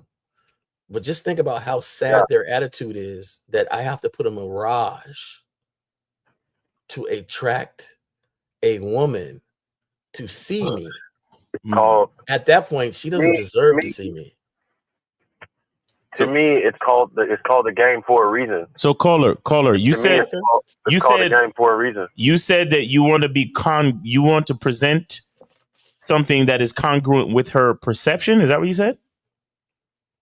With her fantasy. With her fantasy. Now, right. So what about who you are naturally? You, the man. What about your identity? What about that? Speak to like who I am when I'm not trying to play to that fantasy. No. Well, who are you then? That's what I'm saying. Who are you naturally? Naturally, I'm a thinker. Naturally, okay, so you understand. So you're literally saying that the person who you naturally are, the man who you naturally are, is different from the one that you portray to be congruent with a woman's fantasy, right? That's what you're saying? No. I'm not saying that. No, I'm not saying that. What I'm saying here is when it comes to initially meeting and like catching a bitch's like it's interest, and like she doesn't know that. Is what I'm saying. She doesn't know anything about me. She doesn't know that. Okay, I might be a good man. Caller, would you? Let me ask you a question. Meet her. No. Let me ask you a question. Would you be all right with making out with a tranny? With her playing? Would you be all right with a man with a trans woman playing to your fantasies? That's a little bit different. No, it's not. No, it's not. Myself as a man to do. No, it's not. Never compromise myself as a man that far. Oh, okay. Okay, so you have limits. You have limits. You have limits. That's like saying what I talk shit about black bitches to get a white bitch. No. Okay, so you have limits. Okay, good. So you only alter your identity just enough to play to her fantasies to attract her. Correct? If I feel like it's within my ability to, and I don't compromise myself. Mm-hmm. No, but you have. I'll play games with her. I'll play games. And so let me ask you a question. Let me ask you, do you like when women play games with you? Women play games all the time. Oh, okay. And that's okay. You like that? I recognize women are going to be women. No, so I'm asking if you enjoy that. That's what I'm asking. Do you enjoy it? When women play games? No, the women play games all the time. I'm asking you, do you enjoy it? No, I can't say, but I'm different from women, man. I'm not a woman. No, you're not. No, you're not different from women. No, you're not different from women. Women play games all the time. That means that they present themselves to be congruent with the fantasy, and you do the same thing. So ultimately, you are very similar to a woman, bro, because you're on your actual identity. No. What do you mean women do things to appeal to men? Okay, stop. I got you, caller. I got you. Play games. I got you. Hold on, no. There are women out here who present themselves as innocent porcelain dolls, and they're doing that because they're trying to appeal to the man's fantasy of the all-American good girl next door. So what happens if she's doing that with a man that got money? What is he going to do more? Hold on. What is he going to do more likely than often? He's going to start spending that money, and she's playing to his fantasy. She's appealing to his fantasy. Passport bros are a prime example. When the passport bros go overseas to these foreign countries, women are appealing to their fantasies of Miss Susie Homemaker that likes to fuck all night, right? These women are playing to their fantasies, right? You're doing the same thing. They're doing it for money. You're doing it for pussy. You're the same as a bitch. I think we're just going to disagree. No. No. I want to know how far you have gone. I think. I'm sorry. Go ahead. We're gonna disagree. I don't. You're not going to convince me, and it seems like I'm not going to convince you, and that's fine. How far have you altered yourself to get a woman? I just want to know the furthest. What things have you done to alter yourself or lie to them to get women? Okay, what I'm talking about is how far it never really goes past just catching a woman's attention and interest. And Right. Do you wear like a fake Rolex? Do you? When I consider down and okay, she likes me, I gradually, you know what I'm saying, start, and then we with the conversation is about things that I like. What do you fake though? What do you fake? I'm sorry. What do you fake? What do you fake to grab her interest? To grab her interest. What do you modify to grab her interest? I wouldn't say fake. Okay, so I modify, like I was talking about earlier. I modify my voice. Maybe naturally I don't talk as loud. So when I meet her, I'm working on talking louder. I'm working on being more direct, being clearer. When it comes to maybe how I would speak to her, I try to, pay attention and listen to what she's saying and give her attention. I try to make her basically feel something. I want her to feel something, right? And is that normally who I am when I interact with with men? No, I don't interact with men that way. But this chick here, that's how the game goes. Okay. So let me ask you a question, caller. And this is a real question. I want you, caller, listen. I'm gonna ask you a question. I want you to think about the question. All right, move. Caller. Hold on.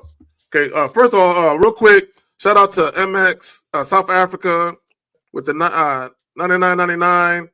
I don't know what denomination that is. Thank you, Game Kings, for the ongoing game. Okay, caller, let me ask you a question. Have you ever approached a woman and just told her straight up what you wanted to do and then let her make a decision? I've heard that. I have. And I honestly, to me, that's there's no skill involved in that, man. There's no real skill. So there's skill involved in lying to women. I don't think he's lying. I think he's confused on. I wouldn't say lie. Yeah, first of all, no, I don't really lie. Yeah. I don't really. That's not what I mean. Telling a lie. I mean, I think he's talking about code switching. That's what I think he must. Yeah. It's kind of like code switching, like alternate, like how you would cuss in front of your boys, but you ain't gonna cuss in front of your grandma type shit, right? Something like that, caller. Yeah. Something like that. Okay. Yeah, because you got me confused with because what you were kind of describing. I don't see that as like. Yeah, I don't talk to my. Well, but okay, so hold on. My boys are definitely, I curse and tell them, we have real conversations and stuff. I ain't telling every lady I meet and talking like that. Like that's something different. Like, are you code switching? Right. Is that it? No. He said something earlier. So caller, hold on real quick. I want to go back to what you said earlier. You said women told you, I see why you lied. What did they mean by that? Okay, that was a separate situation. That was a long time ago. But no, I had lied about my age. But you said it. What did you mean by that? I do. If I told them, if I knew that I knew that if I told them my true age, they would shut me down immediately without even giving me a chance. And when I lied about my age, they got to know me. And then they found out, well, you're not that age that you told me. Yeah, that's more than code switching, though. Like, that's more than code switching. That's what I'm saying. He flat out lying. That's what I'm saying. But I'm saying I have done that, but I had to give myself a. So caller, hold on. I got you. This is what you're doing. Okay, caller. This is what you're doing. Hold on. This is what you're doing. What you're attempting to do is lying by omission, right? You're trying to omit the truth because you think they're not gonna like you. So what you're trying to present to them is something they would like initially, and then what you're hoping is once they get to know me a little more thoroughly, that little thing I lied about won't be such a big deal now. That's what you're doing, bro. You're a horrible person, bro. I'm just letting you know, bro. It just reeks of desperation. Man. Women aren't that important enough to even be a horrible person for lying to, bro. Okay, all right. Because you think The value of a lie has something to do with women, but the value of telling the truth has something to do with you, has everything to do with you. But you don't really value yourself. That's why you're so willing to alter who you are and to lie initially to attract the female, because you think the female is more important. And you see, it's funny. It's funny because you're trying to play it off as if the woman is not that important. But if she wasn't that important, you would just tell the truth. Can I answer that? Yes, please. Yeah. Go ahead, man. So what if, okay, I get what you're saying. You're right. But what I'm saying out here is the game out here is the game out here is shit, right? So go back to what I was talking to earlier. I was saying playing to women's fantasies, right? Mm-hmm. A lot of women have delusional fantasies, right, of what a man.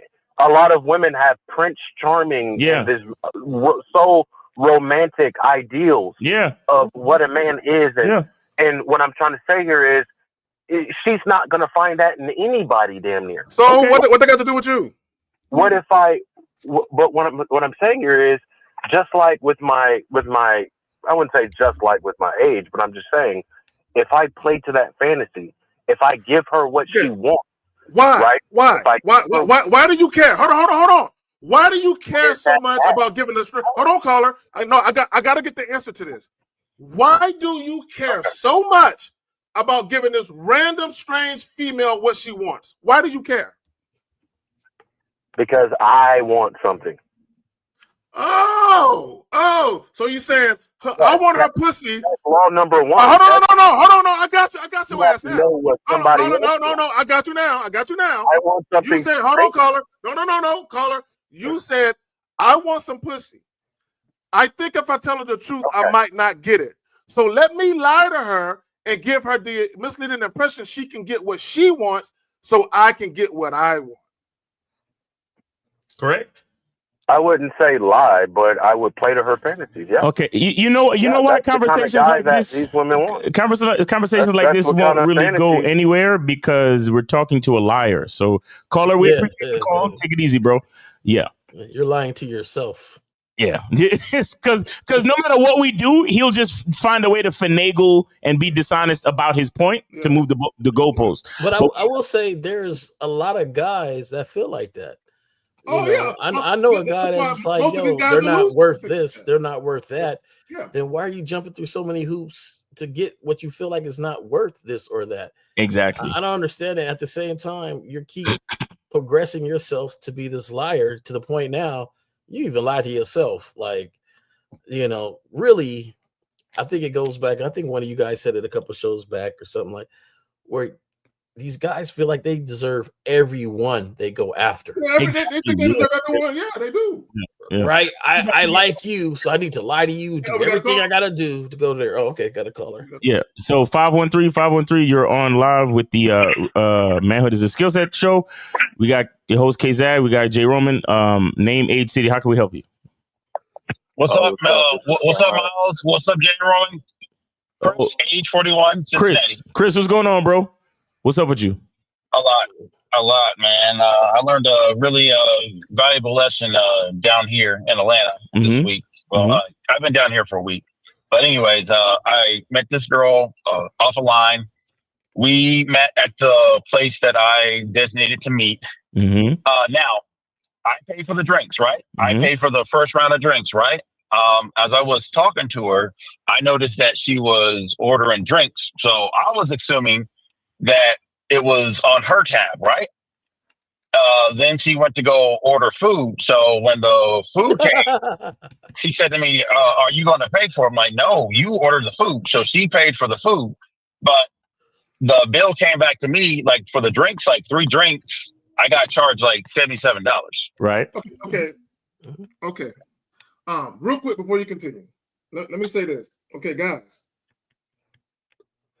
If you're going to take a woman out for drinks and you only plan on buying a drink for her, let her know that.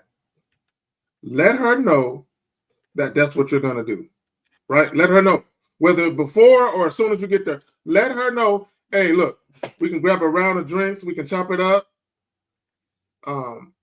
If you like the energy and you want to kick it beyond that, you got the second round. Set a woman's expectations for what's going to happen, right? Were y'all at a bar or a restaurant? We were at in Atlanta. It was like a bar / restaurant type of place. Okay, so y'all can go where y'all want, but I would strongly suggest in many cases, if you're gonna take a woman to go drinking, go to like a bar. And bar, they have little appetizers and shit too. But I'm saying go to a bar, you know what I'm saying, if you can. But my point is this.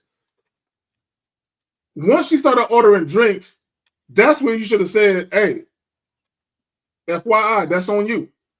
Right away. FYI, that's on you. But y'all got it. I don't know what happened afterwards. Like, can I? I need to say this to Chris. Chris, who's the leader of the date? Yes. Who is the leader of the date? Me. Okay, so wait a second. So wait. I'm not blaming her. So wait a second. Who did she make an order to? I assumed it was her because I closed out the tab like when. No. You said that she ordered other drinks. Who was she talking to order these drinks? Me. So she asked you for the drinks. So you had to actually speak to the bartender, correct? No, I didn't ask. No, she did. While I was talking, she was like, "Hey, like, can I have another?" I don't know what the hell. So y'all was at the bar. Y'all was at the bar, and she just was. That's what I'm saying. She didn't talk to you. She spoke to the bartender. That's correct. Okay, so this is what I'm trying to explain to you as far as a quick tip that you need to understand.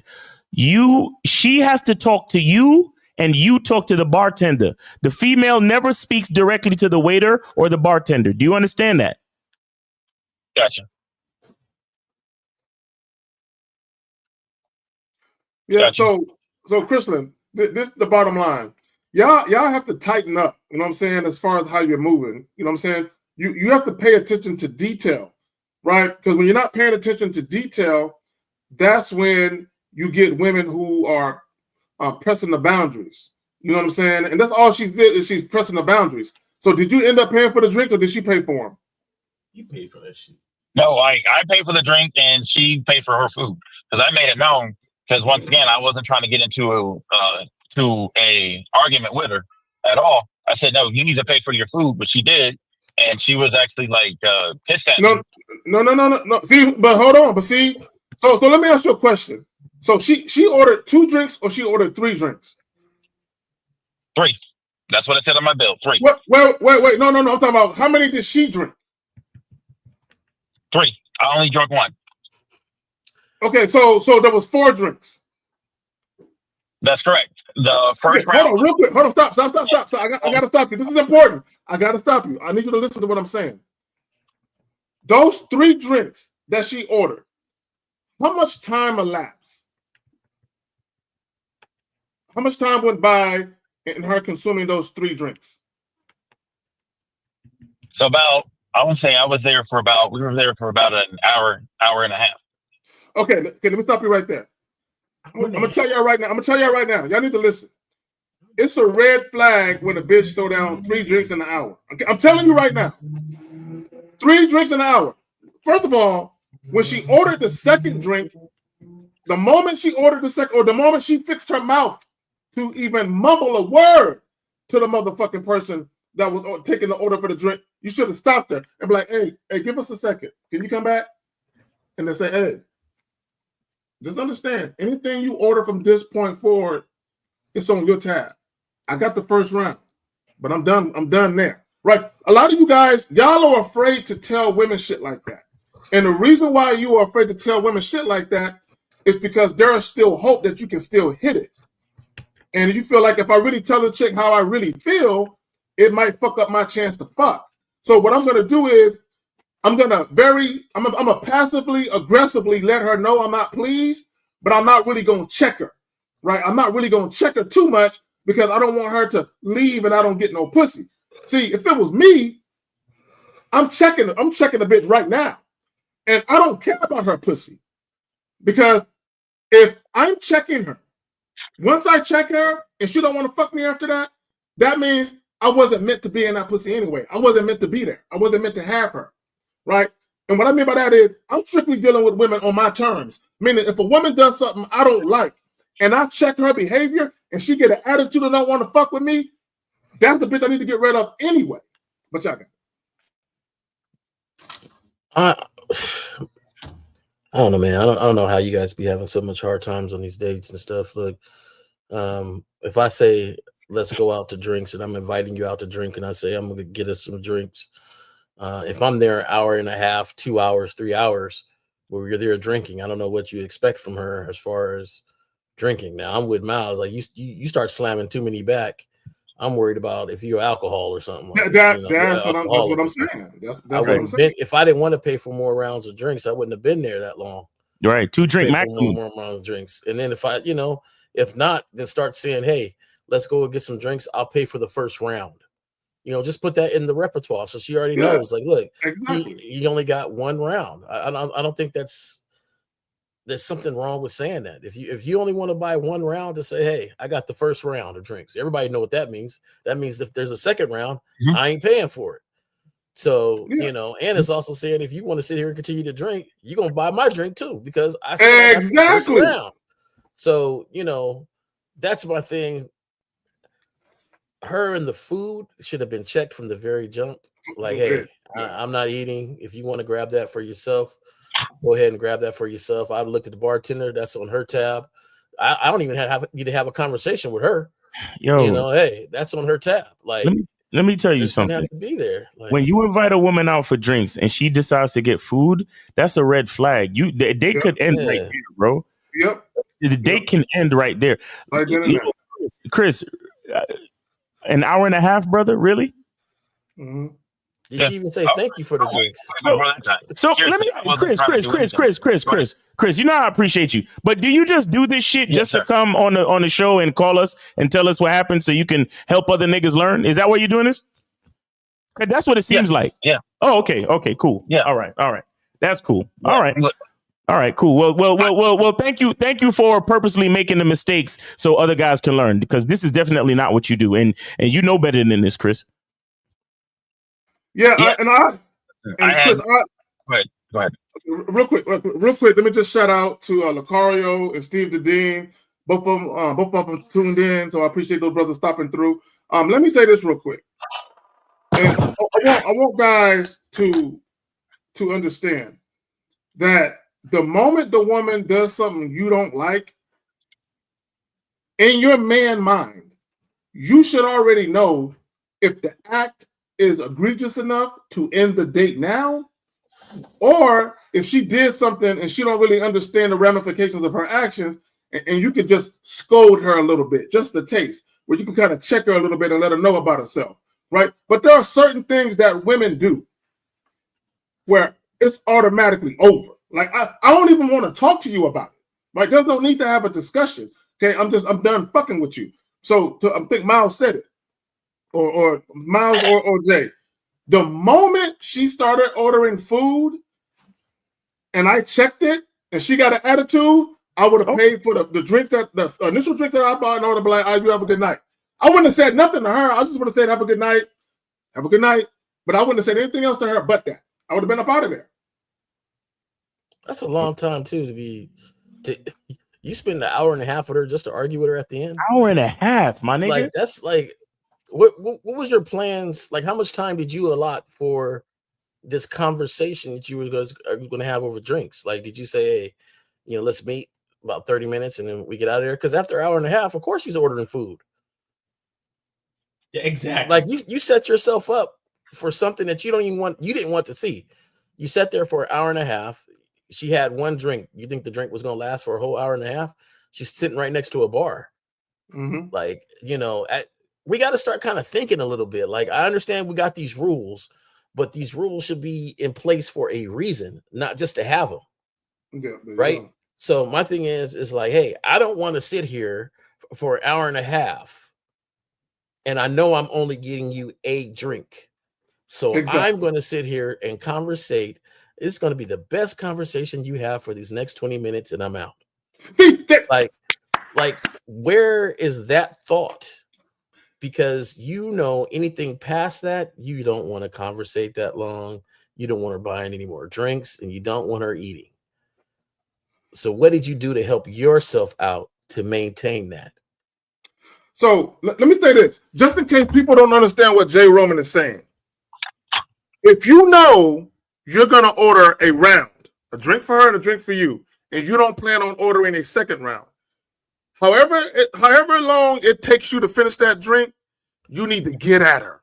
If it takes you 10 minutes to finish a drink, 10 minutes, nigga. Give yourself 10 minutes. 15, 20. Like, that's my maximum. When I'm done with this drink, if I ain't fucking tonight, I'm out. We out. The drink is basically like the fucking. It's a they got the hourglass. Thank you, man. Thank you. You go to drink coffee and you're there for 3 hours. What are you there for 3 hours for? Yeah. What are you there for? Well, anyway, Chris, hey, I'll give you the last word before I let you go, because we on OT, bro. Right. And I'm definitely gonna donate to y'all as always. Like, I got y'all. But anyways, I was ready to go before she ordered the food. Right, I was ready to go because I noticed straight up. Did you tell her that? Did you tell her? So she handcuffed you. She handcuffed you. Did she handcuff you, man? Chris, saying that you were ready to go, but you didn't get up and leave. What does that really mean, brother? What does that mean? Exactly. Yeah. So she handcuffed you, huh? All right, Chris. Again, you said you do this stuff on purpose so you could give guys a chance to learn from your mistakes. Okay, we appreciate you, man. You have a great day. All right. All right. Take it easy. Learn from the experience. Learn from the experience. Yeah. Let me kill these lines, and then we got any questions or anything you want to do before we get up out of here? Because we on OT. Okay, cool. William Kahn with the 10. Y'all don't need to get paid enough for dealing with some of these callers. It's not much with a couple of cigars on me. Appreciate you, fam. My PayPal is right there. If y'all PayPal right there. Look, brother, you ain't saying nothing but a word. Okay, so hold on real quick. So let's look at this question real quick. So he says, Zach, but what if my voice tone naturally low and women can't hear me sometimes? Would it be the same if I start speaking louder?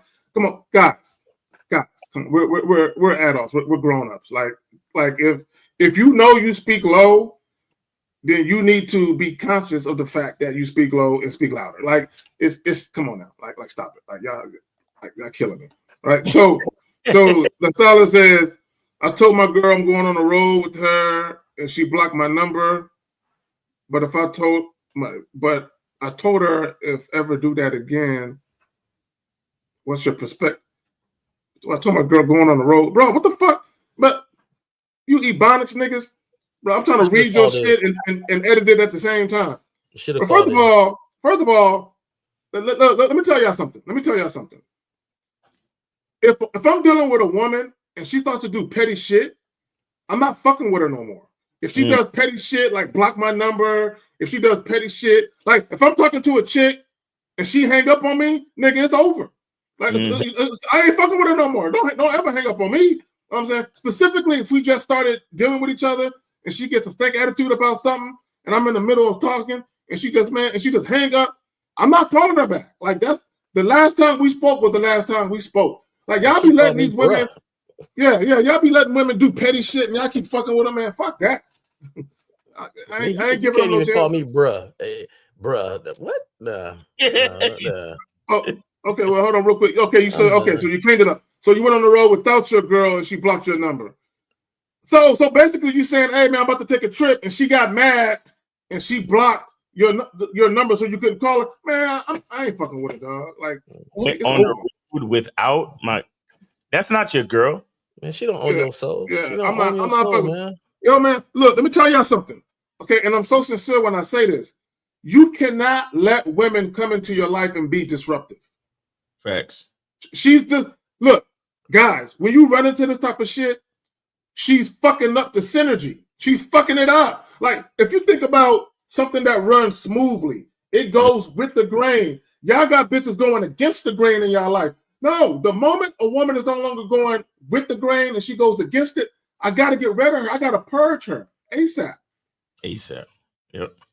Yeah, ain't nobody own your soul. She said you can't even. She put a court order. Bro. You can't even go on a road trip without her. How needy is that? Bro, that's what I'm saying. I can't fuck with no chick like that, bro. Yo, look, let me tell y'all something. When y'all start to love yourselves, when y'all come over to this side, like we at the winner's table, it's a whole lot of empty seats. Miles got his feet up on the table. Jay Roman playing hopscotch with the chair and shit. We got so much room over here because all y'all losers are lapped up over there in the corner. Okay, when I say lose, I'm talking about your mindset. I'm not talking about you as men or individuals. I'm talking about your mindset. Meaning, y'all, look, let me tell y'all something. You know, I think I need to buy a shirt that says, I wish a bitch would. I wish a bitch would. I wish a bitch would raise her voice. I wish a bitch would hang up on me. I wish a bitch would block my number. I wish a bitch would tell me no or maybe. I wish a bitch would. I wish a bitch would tell me she don't like the date I'm offering. I wish she would, right? That's the last time she gets the presence. I mean, she gets the blessing of hearing my voice. That's the last time. It's over. Anyway, on that note, Miles, J. Roman, y'all got anything y'all want to plug? As always, guys, get your soap, man. Watch the bitch ass nigga offer you so you ain't sitting on the date for an hour and a half. Lord have mercy. And then make sure you check us out tomorrow. Real Game No Theory. Shout out to Steve the Dean, 1950, Lucario, and y'all see K-Zag and myself tomorrow, 12 noon. And shout out to all the callers. We appreciate the call. We appreciate the support for the show. And shout out to everybody that came in and hit a Cash App. Shout out to Renee P, Scary Perry, and all the people that's helping us out in the chat. Julian T, Frankie Shy, a couple of other people, man. Appreciate y'all. And yeah, man, that's it, man. Oh, and shout out to K-Zag for having us. Appreciate you. Hey, Jazz, a broke bitch could never. You goddamn right. You know what I'm saying? And the rich bitch couldn't either. Okay, so anyway, real quick, guys, thank y'all for watching. Jay Roman, thank you for coming through as usual. Appreciate it. Miles, you know what I'm saying? Appreciate both you brothers, know what I'm saying? We make the world go around with this shit.